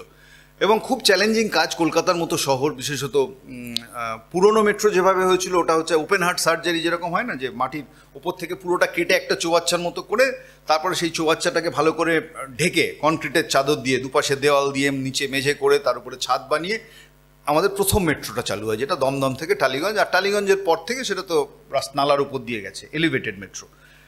আন্ডারগ্রাউন্ড মেট্রোর ক্ষেত্রে হচ্ছে যে যেহেতু ইস্ট ওয়েস্ট মেট্রো যেটা আমাদের, এটাও খুব চ্যালেঞ্জিং কাজ, এবং এই কাজটার একটা বড় অংশ মেট্রো রেল খুব সাকসেসফুলি করেওছে। বিশেষত গঙ্গার তলা দিয়ে যেভাবে আমাদের এই টানেলটা নিয়ে আসা হয়েছে, তারপরে গঙ্গা ক্রস করার পর ব্রেবন রোডের মতো ঘিঞ্জি জায়গা দিয়ে তার তলা দিয়ে যখন টানেল গেছে, তখন একটা বাড়িও পড়েনি, ফাটলও ধরেনি, as such they are very careful. গণ্ডগোলটা হলো একদম শেষ ল্যাপটায় এসে বউবাজার এই রুটটায়, এবং এই রুটটায় দেখা গেল এই রুটটা যে অরিজিনাল রুট যা প্রপোজ ছিল সেই রুটের পরিবর্তন হলো, এবং পরিবর্তন হলো একদম বিশুদ্ধ রাজনৈতিক কারণে, এটার জন্য কোনো প্রযুক্তিগত কারণ ছিল না। দেখুন, আমাদের শহর কেন, আমাদের দেশ, আমাদের রাজ্য, অনেক জায়গাতেই আমরা দেখেছি যে রাজনীতির কারণে হচ্ছে যে রেল স্টেশনের নাম বদল হয়, বাসের রুট বদল হয়, বাসের স্টপ বদল হয়, কিন্তু ট্রেন লাইন মাটির তলা দিয়ে যাবে, দ্যাট টু মেট্রো, সেটা হচ্ছে যে রাজনৈতিক কারণে বদল, সেটা এখানে দেখলাম। এবং এখানে তখন রেলমন্ত্রী ছিলেন মমতা বন্দ্যোপাধ্যায়, এবং তার আগের ফেজেও যে পলিটিক্যালি যে কথাটা তোলা হলো যে দ্য রুট যেটা অরিজিনাল অ্যালাইনমেন্ট যেটা আছে, যে সেটা হচ্ছে যে আনসেফ। কারণ তখন সেই মুহূর্তে রাজ্যে বামফ্রন্ট সরকারকে উৎখাত করার জন্য যেখানে যে পারছে জমি আন্দোলনটাকে অজুহাত করছে। ফলে এই যে মেট্রোর একটা স্টেশন হবে, এই স্টেশনও এই এসপ্ল্যানেড এরিয়ার কাছাকাছি, সেখানেও হচ্ছে যে ওরকম একটি পেট্রোল পাম্প এবং 50 মানুষের বাস ছিল, এইটুকু হচ্ছে তাদেরকে সরাতে হতো, এবং তাদের বিকল্প পুনর্বাসনেরও ব্যবস্থা হয়ে গেছিলো। কিন্তু ওই নাছোড়বান্দা যে না, ওখান থেকে কোনো মানুষকে, একটা মানুষকেও সরানো যাবে না, একটা লোকের দোকানও সরানো যাবে না, একটা পেট্রোল পাম্পও সরবে না, এই করতে গিয়ে তখন হচ্ছে যে ওই তার মূল্য চোকাতে গিয়ে গোটা রুটটাকে হচ্ছে যে পাল্টাতে হলো। এবং বাই দিস টাইম রাজ্য সরকার পাল্টে গেল, কেন্দ্রে সরকার পাল্টালো। প্রথম দিকে কেন্দ্রে কংগ্রেসের ইউপিএ সরকারই ছিল, তারপরে ইউপিএ পাল্টে এনডিএ হয়ে গেল। আমাদের মুখ্যমন্ত্রী মমতা বন্দ্যোপাধ্যায়, তার প্রভাব সেই মন্ত্রিসভায় আরও বেড়ে গেল। সব মিলিয়ে দেখা গেল যে রুট পাল্টালো। এখন রুট পাল্টালে তার সাথে সাথে যে সমস্ত সতর্কতাগুলো নিতে হয়, অর্থাৎ পাল্টে যাওয়া রুটে, সেটা রেল কর্তৃপক্ষ নিয়েছিল বলে আমার মনে হয় না। কারণ যে দ্রুততায় নতুন অ্যালাইনমেন্ট ঠিক করেছিল, তাতে যে ধরনের ইনভেস্টিগেশন, যে ধরনের, আবার বলছি, ইআইএ, এনভায়রনমেন্টাল ইম্প্যাক্ট অ্যাসেসমেন্ট, বা যে ধরনের মাটির মধ্যে দিয়ে যেতে হলে সতর্কতা নেওয়ার দরকার, সেটা সামহাও তারা নিতে পারেনি বলেই একটা ভয়ঙ্কর বিপর্যয় ঘটলো, যে বউবাজারের মধ্যে দিয়ে ওই টানেল বোরিং মেশিন, মানে মাটির তলায় মনমন করে টানেলটা, একটা যন্ত্র মাটি কাটতে কাটতে এগোতে থাকে, উপর থেকে কিছুই বোঝা যায় না, কিন্তু নিচে হচ্ছে যে মাটি কেটে কেটে এগোয়। মাটি কাটতে গিয়ে মাটির চরিত্রটা বোঝা খুব দরকার, যে আমি যে মাটিটাকে কাটতে যাচ্ছি সে কাদা না সে বালি, সে ভসভসে বালি না শক্ত বালি, নাকি সে সিল্ট, এই ধরনের জিনিস, বা নাকি সে পাথর সামনে। ফলে কী ধরনের মাটির মধ্যে দিয়ে আমি যাচ্ছি সেইটা বুঝে সেই মেশিনটা চলে। কিন্তু আনফর্চুনেটলি এই মাটিটাকে চিনতেই হচ্ছে যে তারা ভুল করেছিল। ওদের যা রিপোর্ট ছিল, সেই রিপোর্টে এই মাটির মধ্যে যে একটা জল ভরা বালি স্তর সেখানে অপেক্ষা করছিল, অ্যাকুইফার লেয়ার বলি, সেটা বুঝতে ভুল করে, এবং বুঝতে ভুল করার জন্য সে অ্যাকুইফারে গিয়ে ধাক্কা মারে ওই টানেল মেশিনটা। মারার পর গল গল করে এন্টায়ার জায়গা থেকে জল বেরোতে শুরু করে, এবং জল নয়, তার সাথে মাটি, জল, কাদা সব একসাথে ওই টানেলের মুখ দিয়ে ওই ফাঁকা টানেলটার মধ্যে ঢুকতে শুরু করে। আর এই জল, কাদা যেগুলো তার আশেপাশে ছিল, সেগুলো যদি ওখান থেকে ঢুকতে শুরু করে টানেলের ফাঁকা জায়গাটার মধ্যে, তাহলে হচ্ছে যে এবার উপরের যে মাটিগুলো ছিল তারাও বসতে শুরু করে। এবার সেই মাটি যেগুলো বসছে, তার উপরে যে বাড়ি ঘরদূর ছিল তারাও এবার বসতে শুরু করছে। ফলে এই এন্টায়ার বিপর্যয়টা যেটা দেখা গেল, যেটা রেল বা নির্মাণকারী সংস্থা, তারা হচ্ছে এই গোটা পরিস্থিতিটার জন্য রেডি ছিল না। তাহলে এই যে অপ্রত্যাশিত অথচ এক্সিস্ট করছে, কলকাতা শহরেই এক্সিস্ট করছে। ক্রিক রো বলে একটা রাস্তায় আমাদের কলকাতা শহরে আছে। ফলে এখন তো বোঝা যাচ্ছে যে কলকাতা শহরের মাটির বৈশিষ্ট্য যদি বুঝতে হয় তাহলে বহু রকম প্রথা আছে, যে ওই অঞ্চলগুলোতে মাটির তলায় কত ধরনের জলের লেয়ার, অ্যাকুইফার লেয়ার আছে, সেটা হলে কী ধরনের সতর্কতা নিতে হতো, নিতে পারেনি। এবং নিতে পারেনি কারণ ওই রুট পরিবর্তন হলো। তাহলে এই যে রাজনীতির কারণে একটা রুট পরিবর্তন করতে গিয়ে প্রযুক্তি ধার না ধারা বা সতর্কতার ধার না ধারা, দ্রুত প্রজেক্ট শেষ করতে যাওয়া, করতে গিয়ে আবার কয়েক হাজার মানুষের জীবনের বিড়ম্বনা ডেকে আনা, এইটার থেকেই মনে হয় যে এই রাজনীতি, মানে আমি বলছি যে আবারও বলছি, খুব কলুষিত রাজনীতির রূপ। রাজনীতি সব অর্থে খারাপ নয়, কিন্তু আমি বললাম যে এই অদ্ভুত মানে রাজনীতি, যে রাজনীতিটা আমাদের মানুষের জীবন বিপন্ন করে, কী বলবো, ন্যারো পলিটিক্যাল ইন্টারেস্ট, ক্ষমতায় থাকার ইন্টারেস্টটা কেবলমাত্র হচ্ছে যে এনশিওর করতে চায়, তার ভিকটিম হলো আবার হচ্ছে একটা বড় রেল প্রজেক্ট। এটা হচ্ছে বউবাজারের মতো রেল প্রজেক্ট। ফলে এই রেল প্রজেক্টটা এই কারণের জন্য অনেক আগে শেষ হওয়া দরকার ছিল। কয়েক হাজার কোটি টাকা এই ডিলেড প্রজেক্টের জন্য এক্সট্রা খরচ হলো। কলকাতার মতো শহরে এবং কলকাতা হাওড়ার কানেক্টিভিটির এনশিওর করার জন্য এটা একটা লাইফ লাইন এখন চালু হয়েছে সেইটা। এবং ভবিষ্যতেও দূষণহীন শহর হিসাবে কলকাতাকে গড়তে হয় যদি, বা হাওড়াকে যদি আমাদের তুলে ধরতে হয়, তাহলে এই ধরনের মেট্রোর নেটওয়ার্কে গোটা শহরটাকে ঘিরতে হবে। এবং তা না হলে সম্ভব না। কিন্তু আবার বলছি যে মেট্রো সবার আগে দেশে চালু হলো এই শহরে, কিন্তু সবচেয়ে অরক্ষিত অবস্থায় মেট্রো চলছে আবার এই শহরে। প্রতিদিন একটার পর একটা বিপর্যয় আমাদের এই শহরে মেট্রোকে ঘিরে হচ্ছে। ফলে এখানে আবার সেই প্রশ্ন যে রেল কর্তৃপক্ষ, are they serious about the operation of safety? একটা কবি সুভাষের মতো একটা স্টেশন 15 বছর যেতে না যেতে একটা স্টেশন, চালু স্টেশনকে পরিত্যক্ত হিসাবে ঘোষণা করতে হচ্ছে, স্টেশন বসে যাচ্ছে। আমি বলছি যে এটা ছেলে খেলা। একটা মেট্রো স্টেশন, যেটা 100 বছরের জন্য তৈরি হয়, একটা রেল স্টেশন অন্তত পক্ষে, একটা সেতু, সেটা যদি 15 বছরের মাথায় ফেলে দিতে হয়, আমি বলছি যে এটা আমাদের আত্মসমীক্ষা করতে হবে না রেলকে, যে গণ্ডগোলটা কোথায় হচ্ছে, ক্ষতি কোথায়, তাড়াহুড়োর মাসুল কে দিচ্ছে, কারা দিচ্ছে, কত টাকা যাচ্ছে, সর্বোপরি মানুষের কত সময় নষ্ট হচ্ছে, কোটি কোটি মানুষ যার উপর নির্ভর করে। ফলে এই বোধটা যদি হয় রাজ্য বা কেন্দ্র, এরা যদি এই বোধটা তাদের অবলুপ্ত হয়ে যায়, তাহলে তখন সবচেয়ে বেশি অরক্ষিত হয়ে পড়ে মানুষের জীবন। মেট্রো ভাঙনের সাথে সাথে বর্তমানে আমাদের রাজ্যে এবং অন্যান্য রাজ্য মানে হুড়মুড়িয়ে দুমদাম করে বিভিন্ন ব্রিজ ভেঙে পড়ছে। যেসব ব্রিজ একদম চলমান ব্রিজ, যেখান দিয়ে গাড়ি যাতায়াত করে, বহু ক্ষেত্রে দেখা যাচ্ছে যে গাড়ি যাতায়াত করার সময় একটা আস্ত গোটা ব্রিজ ভেঙে পড়ছে। এবং সেই ব্রিজগুলো যে বেশি দিনের পুরনো না, ব্রিটিশ আমলের তৈরি ব্রিজ এখনও টিকে রয়েছে, কিন্তু রাজ্য বা কেন্দ্রের বিভিন্ন যে পরিচর্যা করে রাখা উচিত যেসব ব্রিজ, সেই সব ব্রিজগুলো বেশি বয়স না হলেও সেইগুলো টপাটপ ভেঙে পড়ছে এবং বহু ক্ষেত্রে বহু মানুষের প্রাণ চলে যাচ্ছে। এই ব্রিজগুলোর এরম বেহাল দশা কেন করে রাখা হয়েছে বলে আপনার মনে হয়? ব্রিজ ভেঙে পড়ার in most of the cases কারণটা হচ্ছে যে তার রক্ষণাবেক্ষণের ত্রুটি। বিশেষত যে ব্রিজ দাঁড়িয়েছিল, মানে যে ব্রিজ অপারেশনাল, সেটা যদি তার আয়ু শেষের আগেই ভেঙে পড়ে, একটা ব্রিজ আমরা ধরে নিচ্ছি যে 100 বছর অ্যাটলিস্ট টেকার কথা, তো যে ব্রিজ 100 বছর টেকার কথা সে যদি 30 বছরের মাথায় ভেঙে যায়, 40 বছরের মাথায় ভেঙে যায়, তাহলে তার যে এই কি বলবো অপরিণত মৃত্যু যেটাকে বলি, সেটা আমাদের মানুষের জীবনের মতোই। যে যদি আমাদের রেগুলার হেলথ মনিটরিং হয় বয়স বাড়ার সাথে সাথে, তাহলে হচ্ছে যে আমাদের বেশি বয়সে আমরা যতটা সুস্থ থাকতে পারি, ব্রিজের ক্ষেত্রেও তাই, যে ব্রিজেরও স্বাস্থ্য পরীক্ষার প্রয়োজন আছে বয়স বাড়লে। তাহলে সেই স্বাস্থ্য পরীক্ষা যদি না হয়, তাহলে হচ্ছে যে ব্রিজেরও যে রোগ ত্রুটি বিচ্যুতি সেগুলো ধরা পড়ে না এবং একটা সময় মট করে ভেঙে পড়ে যায়। এই মাঝেরহাট ব্রিজ যেরকম আমাদের কলকাতা শহরে ভেঙে গেল, বা এই আপনাদের আশেপাশে টালা ব্রিজ, সেটাকে ফেলে দিতে হলো তার মেয়াদ পূর্তির আগেই। সেখানে কেউ মারা যায়নি সৌভাগ্য, কিন্তু আমাদের অনেক ব্রিজ পড়ে মারাও যাচ্ছে মানুষ। বিহার আমাদের পড়শি রাজ্য, গত বছর বন্যায় তো প্রায় 2 সপ্তাহে 14খানা ব্রিজ ভেঙে পড়েছিল। ফলে এটা, তারপরে রিসেন্টলি গুজরাটে ভেঙে পড়লো। ফলে এই প্রত্যেকটার ক্ষেত্রে আমি দেখেছি একটা সাধারণ কারণ যদি হয়, সেটা হচ্ছে যে রক্ষণাবেক্ষণের অভাব। এবং ব্রিজ রক্ষণাবেক্ষণের ক্ষেত্রে আমি বলছি, এটা তো এখনও সরকারি ব্যবস্থা হিসেবেই গৃহীত, ব্রিজটা হচ্ছে এখনও প্রাইভেট সেক্টর দেখে না। একটা জায়গায় হয়েছে যে যেখানে যে মোরবি ব্রিজ যেটা গুজরাটে ভেঙে পড়েছিল, সেটা একটা বেসরকারি সংস্থা দায়িত্ব ছিল। কিন্তু এই যে বড় ন্যাশনাল হাইওয়ে বা স্টেট হাইওয়ে, তার উপরে যে ব্রিজগুলো আছে সেই ব্রিজের নিরাপত্তার দায়িত্ব সরকারেরই, সেটা ইনশিওর করতে হবে। হয়তো তদারকি সংস্থা হিসেবে অনেক সময় বেসরকারি সংস্থাকে তারা অ্যাপ্লাই করে, কিন্তু নৈতিকতার প্রশ্ন হচ্ছে যে ব্রিজ যদি ভেঙে পড়ে তার নৈতিক দায় হচ্ছে যে রাজ্যের সরকার বা দেশের সরকার, সেটা যদি ন্যাশনাল লেভেলের ব্রিজ হয় বা যদি স্টেট লেভেলের ব্রিজ হয়। তো সেখানে আমি বলছি যে যথেষ্ট পরিমাণ সেই মনোযোগটা দেওয়া হয় না, কেন ব্রিজের ভেঙে পড়ার আরও কয়েকটা কারণ আছে, কিন্তু সেগুলো এক্ষেত্রে হয়তো কার্যকরী হবে না। যেমন পোস্তার ক্ষেত্রে একটা নির্মীয়মান সেতু ভেঙে পড়লো, তার একটা অন্য কারণ হতে পারে, কিন্তু যে সেতুটা চলছে, চলমান সেতু, সে যদি ভেঙে পড়ে তার মেয়াদ পূর্তির আগে, তাহলে বুঝতে হবে মূলত রক্ষণাবেক্ষণের ত্রুটি ছিল। এবং সেখানেও ওই আমাদের একটা ধারণা আছে যে নীল সাদা রং করলেই হচ্ছে যে বোধহয় সব ঠিক হয়ে যায়, মানে ওটাই হচ্ছে রক্ষণাবেক্ষণের বেস্ট ওয়ে, সেটা নয়। উত্তরবঙ্গের বন্যায় একটা সেতু যে বালাসন নদীর উপরে ভেঙে পড়েছে দেখলাম, এবং সেই নদীর তো পায়ারের কন্ডিশন দেখে মনে হচ্ছে যে সেটা অনেক দিন ধরেই রুগ্ন হয়েছিল।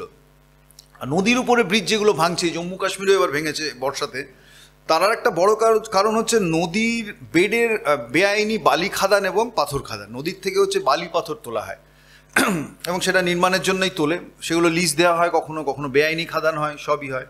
তাহলে এই যে বালি তোলাটা, এটা যদি ব্রিজ স্তম্ভ মানে যেগুলো আছে, যে সেই ব্রিজ পায়ারের খুব কাছাকাছি অঞ্চল থেকে যদি বালি তোলে, তাহলে হচ্ছে যে নদীর গতিপথ জলের পাল্টে যেতে পারে এবং জলের বেগ পাল্টে যেতে পারে। তাহলে এই জলের বেগ বা গতিপথ যাই পাল্টাক না কেন, তা সেটা ব্রিজের যে স্তম্ভ, আমাদের সেতু স্তম্ভের পায়ের তলার মাটিটাকে কুড়ে কুড়ে খেয়ে নেয়, স্কাওয়ারিং বলে এটাকে। ফলে ওই স্কাওয়ার যখন করতে থাকে, ফলে তখন দেখা যায় একটা সময় যে ব্রিজের যে সেতু স্তম্ভর পায়ের তলার মাটি একদম আলগা হয়ে গেছে। তখন যদি এরকম জোরে জল আছে ধাক্কা মারে, তখন হচ্ছে যে সে উল্টে যেতে পারে। ফলে এই ঘটনা বহু ক্ষেত্রেই ঘটছে, এবং সেক্ষেত্রে এই নদীর লুট যেটা হচ্ছে, যে নদীতে বালি খাদান বেআইনি, সেটা একটা বড় কারণ, অ্যাপার্ট ফ্রম সরকারের রক্ষণাবেক্ষণের প্রশ্নটা। আমি এটা যেরকম নিরাপত্তার প্রশ্ন বলছি, যে বালি খাদান তো সত্যি সত্যি অবৈধ বালি খাদান, এটা নিরাপত্তার সাথে যুক্ত সেতুর, এছাড়াও যুক্ত হচ্ছে যে তার ব্রিজ মনিটরিং।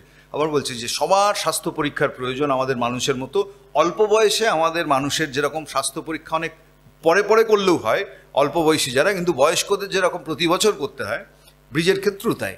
কিন্তু আমাদের এখানে কি বয়স্ক ব্রিজ, কি তরুণ ব্রিজ, কি শিশু ব্রিজ, স্বাস্থ্য পরীক্ষার বালাই নেই, সেই কালচারটাই প্রায় তৈরি হয়নি, ফলে অরক্ষিত থাকছে এই পরিকাঠামো। বর্তমানে কেন্দ্রীয় সরকারের বিভিন্ন নীতি যেমন সাধারণ মানুষের উপর চাপিয়ে দেওয়ার একটা ধরন বা লক্ষণ দেখতে পাওয়া যায়। যেমন আমরা নোটবন্দির সময় দেখেছিলাম, নোটবন্দির সময় বলা হলো আচ্ছে দিন আসবে, তাই নোটবন্দি করা হচ্ছে, কালো টাকা সব ধরা পড়ে যাবে। আর সেই নোটবন্দি করার জন্যে সাধারণ মানুষকে ভুক্তভোগী হতে হলো, ঘন্টার পর ঘন্টা ব্যাংকের বাইরে লাইন দিয়ে দাঁড়িয়ে থাকতে হলো তাদের সামান্য পুঁজির নোট পাল্টানোর জন্যে। কিন্তু সেই নোটবন্দি করে সাধারণ মানুষের জীবনে দুর্দশা নামিয়ে আনার পরেও দেখা গেল কালো টাকা চারিদিকে বিভিন্ন নেতা মন্ত্রীদের ঘরে ছড়িয়ে ছিটিয়ে রয়েছে। তো এই কেন্দ্রের একটা নীতি যে চাপিয়ে দেওয়া হলো, সাধারণ মানুষকে মানতেই হবে, তেমনই আবারও একটা এরকম কেন্দ্রের নীতি দেখতে পাওয়া যাচ্ছে সাধারণ মানুষের ঘাড়ে চাপিয়ে দেওয়া হচ্ছে। সেই কেন্দ্রের নীতি যেটা সাধারণ মানুষের ঘাড়ে চাপিয়ে দেওয়া হচ্ছে, সেটা হলো এখন নাকি প্রত্যেকটা মানুষকে ইথানল যুক্ত পেট্রোল ব্যবহার করতে হবে, সে মানুষ চাক আর না চাক। পেট্রোল যে ইথানল যুক্ত হলো, এর পেছনের যে কারণ সেটা শুনতে পাওয়া যায় আমাদের দেশের কেন্দ্রীয় মন্ত্রী নীতিন গাডকারির, তার পুত্রের নাকি এই ইথানলের ব্যবসা আছে। সেই কারণেই কি তার ইথানলের ব্যবসাকে ফুলিয়ে ফাঁপিয়ে তোলার জন্যে প্রত্যেক মানুষের গাড়িতে এরমভাবে পেট্রোলের সাথে ইথানল দেওয়া হচ্ছে, এবং এই ইথানল দেওয়ার জন্যে সাধারণ মানুষ যারা তাদের কষ্ট করে সঞ্চিত টাকায় গাড়ি কিনেছে, সেই গাড়িগুলো আস্তে আস্তে 12টা বেজে চলবে, সেই গাড়িগুলো আস্তে আস্তে কি নষ্ট হয়ে যাবে। এবং তার জন্যে কি কেন্দ্রীয় সরকারের এই নীতি দায় থাকবে? কেন্দ্রীয় সরকারের এরাম যে সবসময় ঘাড়ে চাপিয়ে দেওয়া এরাম কখনো নিয়মকানুন, সেটা কি আগামী দিনে বহু সাধারণ মানুষের গাড়ি নষ্ট হয়ে যাওয়ার জন্যে মেন দায়ী? হ্যাঁ, আমার যেটা মনে হয়েছে যে প্রথমত ইথানল মেশানোটা যে পাপ, সেটা আমি মনে করি না। ইথানল মিশিয়ে ইথানল সাবস্টিটিউট করা যায়, পার্শিয়ালি সাবস্টিটিউট করা যায় পেট্রোল ডিজেলে। কিন্তু মুশকিলটা হচ্ছে যে সেই যে ফুয়েলটা হচ্ছে, সেটা হচ্ছে কোয়ালিটেটিভলি একটু ভিন্ন ফুয়েল। সেই ফুয়েলটা হচ্ছে আমার ট্র্যাডিশনাল পেট্রোল ইঞ্জিন বা ট্র্যাডিশনাল ডিজেল ইঞ্জিনের সাথে ফিট করছে কিনা বা কম্প্যাটেবল হচ্ছে কিনা, সেটা কিন্তু এখনও পর্যন্ত টাইম টেস্টেড নয়। ফলে একটা জিনিস চালু করতে গেলে সেটার ক্ষেত্রে একটা বাড়তি হুড়োহুড়ি যেটা সরকার করছে, তার একটা কারণ হতে পারে ব্যবসায়িক কারণ। অর্থাৎ মন্ত্রীমশাইয়ের ছেলে যদি ইথানল ব্যবসায়ের সাথে যুক্ত থাকেন এবং সেখানে যদি মন্ত্রক থেকে প্রবল চাপ আসে, তাহলে বুঝতে হবে যে এই ব্যবসাটাকে এনশিওর করার জন্য। কিন্তু আমি বলছি এই ব্যবসায়িক স্বার্থের বাইরেও যেটা উচিত করা, যে একটা ফুয়েলের নতুন কম্পোজিশন যদি চালু হয়, সেটা সেটা হচ্ছে যে ধরনের গাড়িতে ভবিষ্যতের গাড়ি যেগুলো আছে, যেগুলো ইথানল এনাবলড ফুয়েল যেগুলো আছে, সেগুলোতে ওরা ফিট করতে পারে। কিন্তু যে গাড়িটা তৈরি হয়েছে বিশুদ্ধ পেট্রোল বা বিশুদ্ধ সিএনজি বা বিশুদ্ধ ডিজেলে চলার জন্য, সেখানে যখন এই মিক্স আপ ইথানল মিক্সড ফুয়েলটা আসছে, তার প্রতিক্রিয়া মানে দুটো, short term long term. Short term প্রতিক্রিয়া অনেকেই এক্সপ্রেস করছেন যে মাইলেজ ফল করছে, এটা কারণ ওটা দেওয়ার পরই এটা হতে পারে, এটা নিয়েও যথেষ্ট সমীক্ষা করা উচিত পরীক্ষা। আর আরেকটা হচ্ছে যে গাড়ির যন্ত্রাংশের ক্ষতি, সেটা লং রেঞ্জে হওয়ার চান্স উড়িয়ে দেওয়া যাচ্ছে না। ফলে যে ধরনের পরীক্ষা, যে ধরনের ট্রায়াল রানগুলো করে, এটা আমাদের মতো একটা বিরাট দেশে, আমাদের দেশের গাড়ির সংখ্যা প্রচুর, আমাদের দেশের হাইওয়ের পরিমাণ প্রচণ্ড, ফলে এরকম একটা বড় দেশে বা আমাদের এখানে ফুয়েল কনজাম্পশন হিউজ, আমাদের আর চীন আর ইউএসএ এরা হচ্ছে পৃথিবীর অন্যতম বড় কনজিউমার এই ধরনের ফসিল ফুয়েলের। ফলে সেখানে জ্বালানির মানোন্নয়ন করা প্রয়োজন, কিন্তু সেই জ্বালানি কোন গাড়িতে ফিট করব, সেই গাড়ি কম্পার্টেবল হচ্ছে কিনা সেইটা কিন্তু এনশিওর করাটা দরকার। সেটা এনশিওর না করে তাড়াহুড়ো করে চালু করে আমরা যদি ক্রেডিট নিতে চাই যে আমরা হচ্ছে যে লেস পলিউট্যান্ট ফুয়েল ইউজ করছি, অথবা আমরা এমন ফুয়েল ইউজ করছি যার থেকে এমিশন লেভেল কমবে কিন্তু গাড়ির 12টা বাজছে একই সাথে, এইটাকে কিন্তু অ্যালাউ করবে না মানুষ। ফলে মানুষও অনেক কষ্ট করে গাড়ি কেনে। বা আমাদের পাবলিক ট্রান্সপোর্টগুলোর ক্ষেত্রে আমি আরও বেশি চিন্তিত, যে বিশেষত বড় গাড়ি যেগুলো বাস ট্রাক, সেখানে হচ্ছে যে যদি তাদের আয়ুক্ষয় হয় সেই গাড়িগুলোর, সেটা ভাবার বিষয়। কারণ সেটা আখেরে আমাদের সরকারের ক্ষতি, আমাদের দেশের ক্ষতি, আমাদের ইকোনমির ক্ষতি। ফলে টাইম টেস্টেড এরকম একটা টেকনোলজির ট্রায়াল দিয়েই তবে হচ্ছে যে কোনো হয় ফুয়েল বা গাড়ি যা কিছুই হোক না কেন, সেটা হচ্ছে বাজারে চালু করা উচিত। এই পেট্রোল ইথানল এই বিষয়ে আরও একটা কথা বলতে হয়। আমাদের দেশে পেট্রোলের দাম প্রতি বছর হু হু করে বাড়তে থাকে। পেট্রোলের দাম যে কমবে এরম বহু কাল শুনতে পাওয়া যায়নি। পেট্রোলের দাম প্রতি বছর এক ধাপ করে বাড়তে থাকে এবং আকাশ ছোঁয়া হতে থাকে। কিন্তু আমাদের দেশের প্রধানমন্ত্রী 56 ইঞ্চি ছাতি নেওয়া নরেন্দ্র মোদী, তিনি এই রাশিয়া ইউক্রেন যুদ্ধের সময়ও রাশিয়া থেকে পেট্রোল তেল কিনেছিল। অন্যান্য আমেরিকার মতো অন্যান্য দেশের বাধা বিপত্তি উপেক্ষা করে তিনি বলেছিলেন তিনি রাশিয়া থেকে পেট্রোল কিনছেন বা কিনতে চান। তার কারণ হচ্ছে যে রাশিয়ার থেকে যদি পেট্রোল কেনা হয়, সস্তায় পেট্রোল কেনা হয়, তাহলে আমাদের দেশে সাধারণ মানুষকে সেটা সাহায্য হবে, আমাদের দেশে সাধারণ মানুষ সস্তায় পেট্রোল পাবে। কিন্তু সেটা বলার পরেও সাধারণ মানুষকে তো সস্তায় পেট্রোল দেওয়া হয় না। সাধারণ মানুষকে তো যখন বিশ্ববাজারে পেট্রোলের দাম কম হয় তখনও সাধারণ মানুষের জন্য পেট্রোলের দাম কমানো হয় না। এই কারণটা কি? একদমই তাই। এটা তো আসলে আবার ব্যবসা হয়ে গেছে, যে সরকারের আয়, আমাদের রাজ্যের সরকারের যেরকম একটা বড় আয় আসে যে মদ বিক্রির টাকা থেকে, একইভাবে তেল বিক্রির টাকা, দুটো তরল থেকে খুব টাকা আসে। কারণ দেখবেন যে এই এমন একটা প্রোডাক্ট যেটার মধ্যে এখনো পর্যন্ত সেই জিএসটি চালু হয়নি। হ্যাঁ, এটা হচ্ছে যে রাজ্যের কর, কেন্দ্রের কর সব আছে, পেট্রোল ডিজেল এগুলো বিক্রির থেকে। ফলে এগুলো অভিন্ন জিএসটির মধ্যে এতদিন ধরে বলার পরও আসছে না। সবাই আশা করেছিল এবার জিএসটি অন্যান্য জিনিসে যেমন কমছে, at least petrol diesel should be included in the GST আর কি লিস্টের মধ্যে। হলো না একটাই কারণের জন্য, যে সব সরকারেরই, রাজ্য কিংবা কেন্দ্র, এদের আসলে একটা বড় আয়ের সূত্র হচ্ছে জ্বালানি। এবং এটা যতক্ষণ না পর্যন্ত বলছি সরকারি স্তরে একটা বেসিক নীতি পরিবর্তন হচ্ছে, অর্থাৎ আমরা মানুষের স্বার্থের কথা বলে মানুষের উপর বোঝা চাপিয়ে দিচ্ছি। এবং এই কারণে যে সত্যি তো $70 যখন এক ব্যারেল তেলের দাম, তখনও হচ্ছে পেট্রোল ধরা গেল 104 টাকা লিটার। আপনি যখন 120 টাকা হচ্ছে যে যখন ডলার পার ব্যারেল, তখনও হচ্ছে যে 105 টাকা লিটার। আমি বলছি যে তাহলে এই যে $70 যখন নেমে যাচ্ছে তেল, যখন প্রায় ওই 1 লিটার জল, খাওয়ার জল আমরা বোতলে যা কিনলে খাই, ওই দামে হচ্ছে পেট্রোল বা ডিজেল পাওয়া সম্ভব, মানুষ সেটা পায় না। মানে 20 টাকায় আমরা জল খাই, ফলে আমাদের পেট্রোল কিনতে হয় 100 টাকা দিয়ে। তাহলে এই যে মাঝখানে 80 টাকাটা যায় কোথায়? এই টাকাটা আসলে সরকারের আয়। এবং এটা এই বিরাট আয় কোভিডকালে আমরা দেখেছিলাম যে কী পরিমাণ, বিপুল পরিমাণ আয় ছিল এটা। সরকারের যুক্তি হচ্ছে যে নানা রকমের সরকারের খরচ চালানোর জন্য এগুলো, এই আয়টার প্রয়োজন আছে। তাহলে বোঝা যাচ্ছে যে সরকারের অর্থনীতি থেকে, মূল অর্থনীতি থেকে আসলে আয় নেই। এই কয়েকটা সূত্র যেগুলো আছে, যেগুলো আসলে আয় হিসেবে গণ্য করা উচিত ছিল না, সেখান থেকেই আয়। অর্থাৎ অন্যের থেকে পেট্রোল কিনবো, সেই পেট্রোলের উপরে কর বসাবো, সেই করের থেকে হচ্ছে যে আমি আয় করব।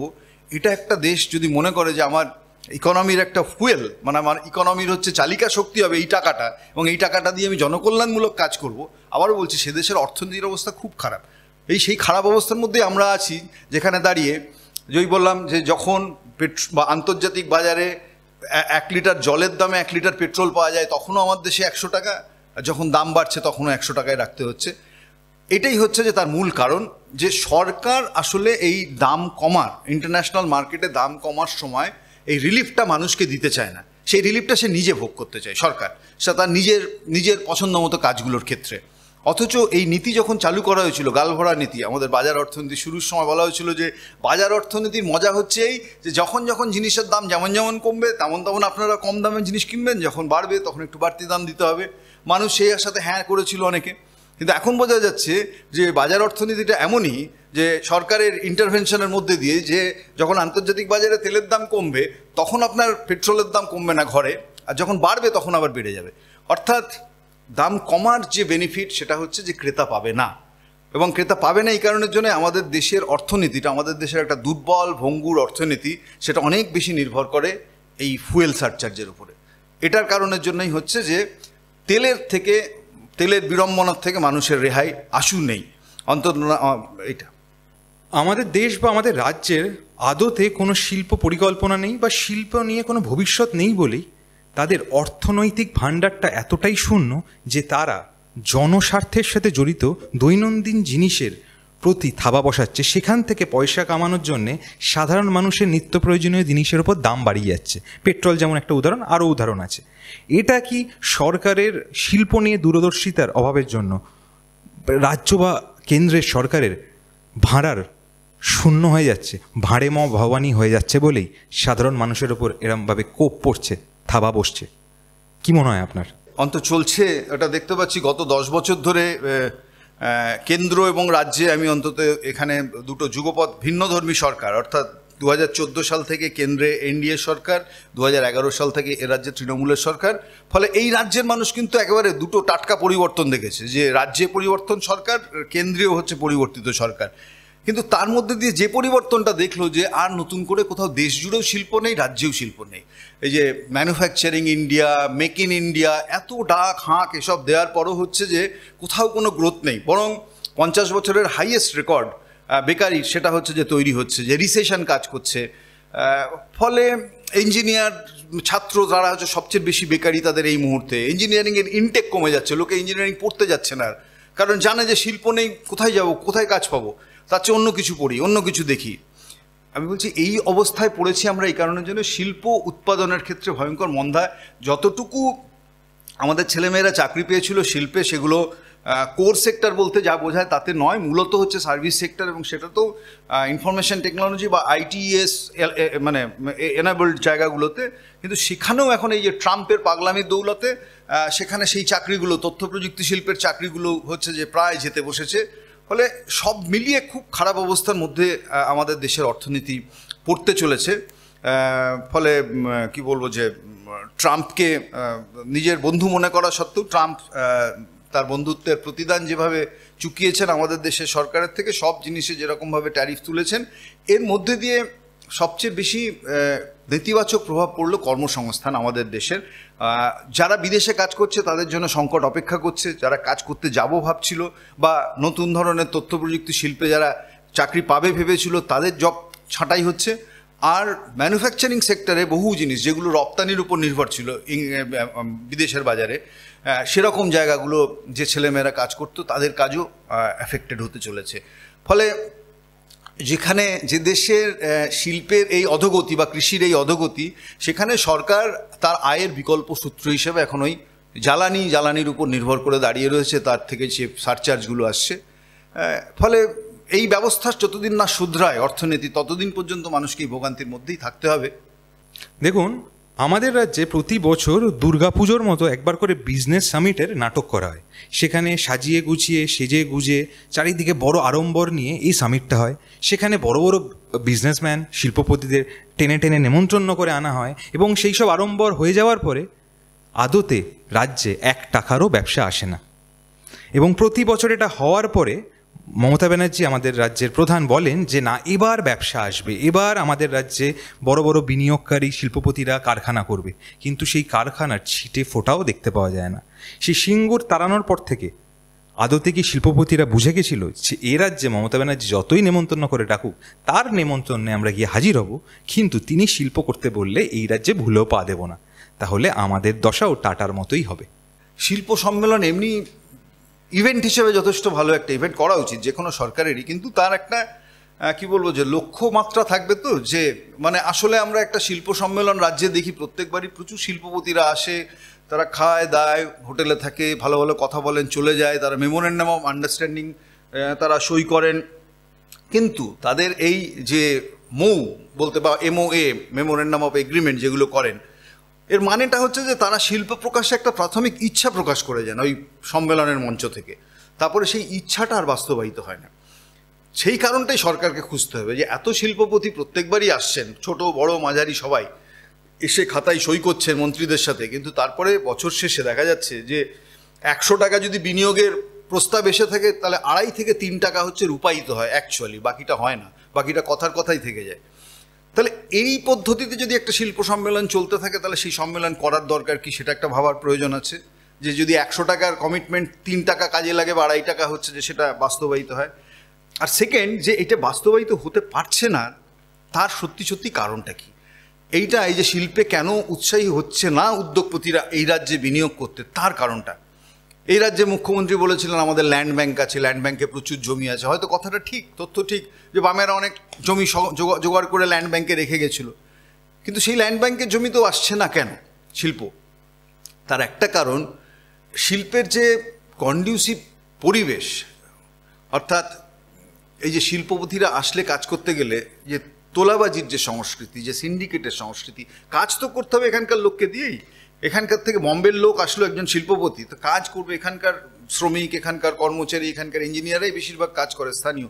ওই কারণেই আমরা চাই যে রাজ্য শিল্প হলে স্থানীয় লোকের অনেক বেশি কর্মসংস্থান হয়, কিন্তু সেই কর্মসংস্থান যেমন হয়, যদি স্থানীয় লোকের উৎপাতও তার সাথে একই সাথে বাড়ে, তাহলে হচ্ছে যে শিল্প কিন্তু একসাথে এগোয় না। এবং সেই উৎপাদের পেছনে আবার হচ্ছে সরকারি সিলমোহর যদি থাকে, অর্থাৎ অনুব্রত মণ্ডল, আরাবুল ইসলাম এদের হাত থেকে যদি জমি কিনে সেই জমি হচ্ছে যে করতে হয়, শিল্প স্থাপন করতে হয়। কারণ সরকার বলে দিয়েছেন তারা ক্ষমতায় আসার পর থেকে, আমরা জমি জোগাড়ের দায়িত্ব নেব না, জমি হচ্ছে শিল্পপতিদের বাজার থেকে কিনে নিতে হবে।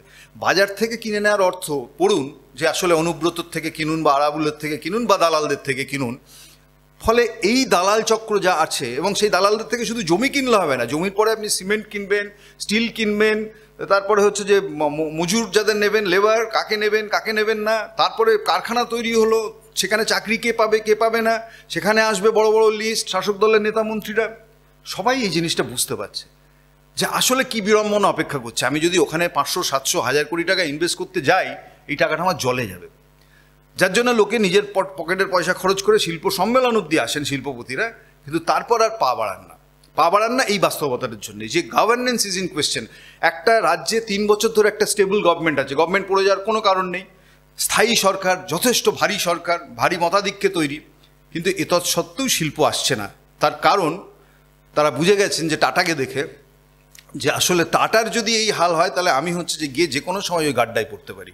ফলে ওই বেহাল অবস্থার মধ্যে তারা কেউ নতুনভাবে ঢুকতে চান না। তারাও প্রত্যেকে বুদ্ধিমান, জীবনে সিঁড়ি ভাঙা অঙ্ক করে শিল্পপতি হয়েছে, কেউ চান না স্টেপ জাম্প করে হচ্ছে যে পাহাড়ের খাতে গিয়ে পড়তে, যে কারণে হয় না শিল্প। যদিও বা ধরুন কোনো কসমিন কারণে কোনো শিল্পপতি এই রাজ্যে শিল্প করতে এলো, সে এখানে কারখানা করতে চাইলো, কিন্তু এখানে যদি কারখানা করে বা এখানে কোম্পানি ফর্ম করে, এখানে তারা কর্মচারী পাবে কোথায়? আজকের ডেটে আমাদের রাজ্যের তরুণ তরুণীরা আর কোথায় কাজে যুক্ত হতে পারবে? তারা তো সবই মমতা ব্যানার্জি এত অনুপ্রাণিত করেছে, তাদের তো সবাইকে তাদের মানে মমতা ব্যানার্জির অনুপ্রেরণায় চপ শিল্পে লিপ্ত হয়ে যেতে হয়েছে, তাদের তো সবাইকে ওই ঘুগনি মুড়ির ব্যবসা করতে হয়েছে। তো তারা কি সেইগুলো ছেড়ে আদতে এখানে কলকারখানা হলে বা শিল্প হলে সেখানে যুক্ত হতে পারবে বলে আপনার মনে হয়? না, স্টিল আমি মনে করি যে আমাদের রাজ্যে এখনো পর্যন্ত শিক্ষিত ছেলেমেয়ে, দক্ষ ছেলেমেয়ের সংখ্যাটা যথেষ্ট।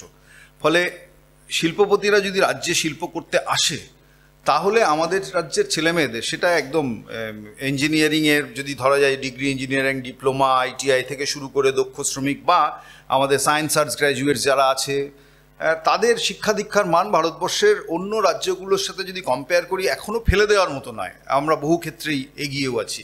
কিন্তু কদিন থাকতে পারবো আমি জানি না, এটাও ঠিক। একই সাথে কারণ আমাদের ভালো ছেলে মেয়েরা কেউ রাজ্যে থাকতে চাইছে না, কারণ রাজ্যে শিল্প নেই, কাজ নেই, কি করব আমি থেকে, ফলে তারা পাড়ি দিচ্ছে অন্য জায়গায়। ফলে যারা এখন দিল্লিতে কাজ করছে, ব্যাঙ্গালোরে করছে, পুনেতে কাজ করছে, তারা বাবা মায়ের কাছে থাকবো বলে একটা অনিশ্চয়তা নিয়ে কলকাতার শিল্পে জয়েন করবে আমার মনে হয় না। বরং কলকাতায় শিল্প যদি হয়, খড়গপুরে যদি হয়, পানাগড়ে যদি হয়, রঘুনাথপুরে যদি হয়, তাহলে হচ্ছে যে নতুন ছেলে মেয়ে পশ্চিমবঙ্গেরই হয়তো কাজ পারবে, যারা কাজ এখনো পর্যন্ত পায়নি তারা আগ্রহী হবে।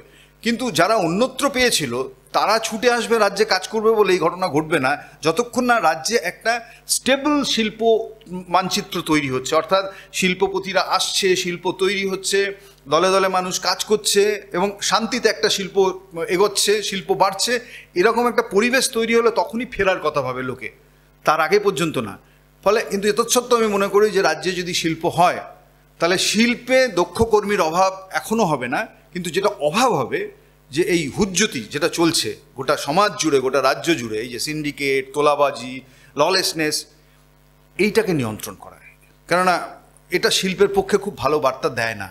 আর এখন শিল্পর পরিকাঠামো বলতে যা বোঝায়, পথঘাটের হালও আবার খারাপ, ভীষণ রকম খারাপ হয়ে যাচ্ছে। বিদ্যুৎ আমাদের এখানে এখন সাশ্রয় হচ্ছে কারণ আমাদের নেই বলে, অ্যাডিকুয়েট ইন্ডাস্ট্রি নেই বলে হয়তো। কিন্তু আমি বলছি যে আবারও যে পথঘাটের অবস্থা শোচনীয় হচ্ছে জেলার ক্ষেত্রে। ফলে ভালো রাস্তা চাই, বহু ক্ষেত্রে রাস্তা, এটা ঠিক, বহু জেলায় হয়তো কিছু নতুন রাস্তা হয়েছে, রাস্তার মেরামত হয়েছে, কিন্তু আবার অনেক জায়গায় হচ্ছে যে খুব খারাপ কন্ডিশন, বহু জায়গায়, বিশেষত ডেন্সলি পপুলেটেড জেলা যেগুলো, পুরসভা পরিচালিত রাস্তা যেগুলো আছে, খুব খারাপ অবস্থা। ফলে দেখুন, শিল্প আসলে সাধারণত ফাঁকা মাঠে গ্রামে গিয়ে শিল্প করবে না, মূলত শহরতলির ধারে কাছের জায়গাতেই এই শিল্পগুলো তৈরি হয়। সেই জায়গাগুলোতে কানেক্টিভিটি যদি ভালো না হয় তাহলে হচ্ছে যে বিপদ বাড়বে। এবং ওই 11 জন লোক যদি ইলেকট্রিকিউটেড হয়ে মারা যায় একদিনে, এটা তো বোঝাচ্ছে যে আমরা পাওয়ার সিস্টেমের কোন বিপদ নিয়ে বাস করছি। ফলে এটা তো, এই বার্তা তো শিল্পপতিদের কাছেও যায় যে কোন নিরাপদ ইনফ্রাস্ট্রাকচার নিয়ে আমরা রয়েছি, এই যে জল জমে খাবি খাচ্ছি, এই বার্তা, এই ছবি তো ন্যাশনাল লেভেলেও সবাই দেখতে থাকে। ফলে আমাদের কোনোটাই শিল্পের জন্য খুব ভালো বিজ্ঞাপন নয়। এইটার থেকে বেরোতে পারলে রাজ্য আমরা খুশি হব, কিন্তু আবার বলছি, সরকার হয় নীতি পরিবর্তন করতে হবে, নইলে সরকার পরিবর্তন করতে হবে। দেখুন, শুধু আমি চাকরির কথাই বা কেন বলছি, চাকরির খোঁজার জন্য তো আমাদের রাজ্যের ভবিষ্যৎ প্রজন্ম সব তো বাইরে, ভিন রাজ্যে, বিদেশে পাড়ি দিয়েইছে। এমনকি এমনই দুর্দশা নেমে এসছে রাজ্যে যে পড়াশোনার জন্যও, শিক্ষা অর্জন করার জন্য এ রাজ্যের তরুণ তরুণীদের ভিন রাজ্যে চলে যেতে হচ্ছে। এ রাজ্যের শিক্ষা ব্যবস্থাকে এতটাই খোকলা করে দেওয়া হয়েছে। এই যে ভিন রাজ্যে পরিযায়ী, এই যে পরিযায়ী শ্রমিক, এরম একটা কথা শুনতে পাওয়া যেত, এখন কি বর্তমানে পরিযায়ী পড়ুয়া হিসাবে এই শব্দটাও মমতা ব্যানার্জি আমাদের দেশকে উপহার দিল, আমাদের রাজ্যের তরুণ তরুণীদের এ রাজ্য থেকে শিক্ষার অভাবে তাড়িয়ে দিয়ে। হ্যাঁ, একটা সময় আমরা পরিযায়ী শ্রমিক শব্দটার সাথে পরিচিত ছিলাম। এখন পরিস্থিতি রাজ্যে যা দাঁড়াচ্ছে, পরিযায়ী পড়ুয়া তৈরি হয়ে গেছে। অর্থাৎ রাজ্যে লেখাপড়া করতে চাইছে না, এটা বেশ কয়েক বছর ধরেই হচ্ছিল, এবছর সবচেয়ে বেশি হলো। তার একটা বড় কারণ হচ্ছে ডিলেড অ্যাডমিশন। সারা ভারতবর্ষে যখন অ্যাডমিশন শেষ করে ক্লাস শুরু হয়ে যাচ্ছে, তখন 3.5 মাস পরে হচ্ছে আমাদের রাজ্যে অ্যাডমিশন শুরু হচ্ছে, হায়ার সেকেন্ডারি পরীক্ষার পর। আগে হচ্ছে 3 দিন 4 দিনের মধ্যে ফর্ম দেওয়া শুরু হতো, 1 মাসের মধ্যে ভর্তি হয়ে যেত, first list, second list, third list করে পুজোর আগে হই হই করে ক্লাস শুরু হয়ে যেত সব কিছুতে। এখন তো পুজোর আগে অ্যাডমিশনই শেষ হলো না, তো কোথার থেকে ক্লাস শুরু, ক্লাস শেষ।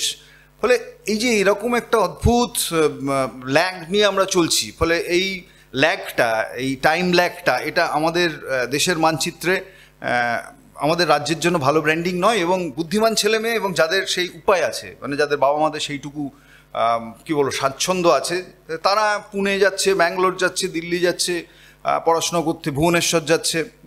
যাদের নেই, সেই প্রান্তিক নিম্নবিত্ত মানুষ, পরিবারের ছেলেমেয়েরা যারা মেধাবী, তারা এই রাজ্যে এখনও পড়ে থাকছে। কিন্তু আমি বলছি, খুব মানে শখে কেউ রাজ্যে পড়ে থাকছে না, কারণ লেখাপড়ার যে মানে চালচিত্রটা ভেসে উঠছে, স্কুলগুলোতে মাস্টারমশাই নেই, কলেজগুলোতে ততই হচ্ছে অবস্থা। এবার তো কলেজে 9.5 লক্ষ আসনের মধ্যে হচ্ছে যে 3 লক্ষ আসনে অ্যাপ্লাই করেছে, ভর্তি কত হবে যাই না, মানে 2/3 আসনে অ্যাপ্লাই করেনি, 6.5 লক্ষ তো এমনিই খালি যাবে। ফলে গোটা রাজ্যের কলেজে কলেজে বিভিন্ন ডিপার্টমেন্টের ভর্তির সংখ্যা 0 দেখাবে। সেরকম কোনো সমীক্ষা যদি করা হয় সিরিয়াসলি এবং সেটা যদি বেরিয়ে আসে, তাহলে আমাদের দুর্দশার শিক্ষার হায়ার এডুকেশনের চিত্রটা দেখলে আমরা আটকে উঠবো। যে 9.5 লাখ আসনের মধ্যে 3 লাখ কেবল অ্যাপ্লাই করেছে, 6.5 লাখ অ্যাপ্লাই করেনি, তাহলে কতটা খারাপ অবস্থা। হায়ার সেকেন্ডারি পরীক্ষায় 2 লাখ ড্রপ আউট, গত বছরের তুলনায় 2 লাখ কম। তাহলে এই চিত্র যদি হয়, তাহলে হায়ার এডুকেশন কোত্থেকে এগোবে? তার সাথে হচ্ছে যে নিয়োগ বন্ধ, তার সাথে কলেজ বিশ্ববিদ্যালয়গুলোতে বিকাশ ভবন বনাম রাজভবন রোজ যে দড়ি টানাটানি লেগে আছে, তার উপাচার্য নেই, সেই উপাচার্য ঠিক করতে সুপ্রিম কোর্টে 1.5 বছর ধরে মামলা চলছে।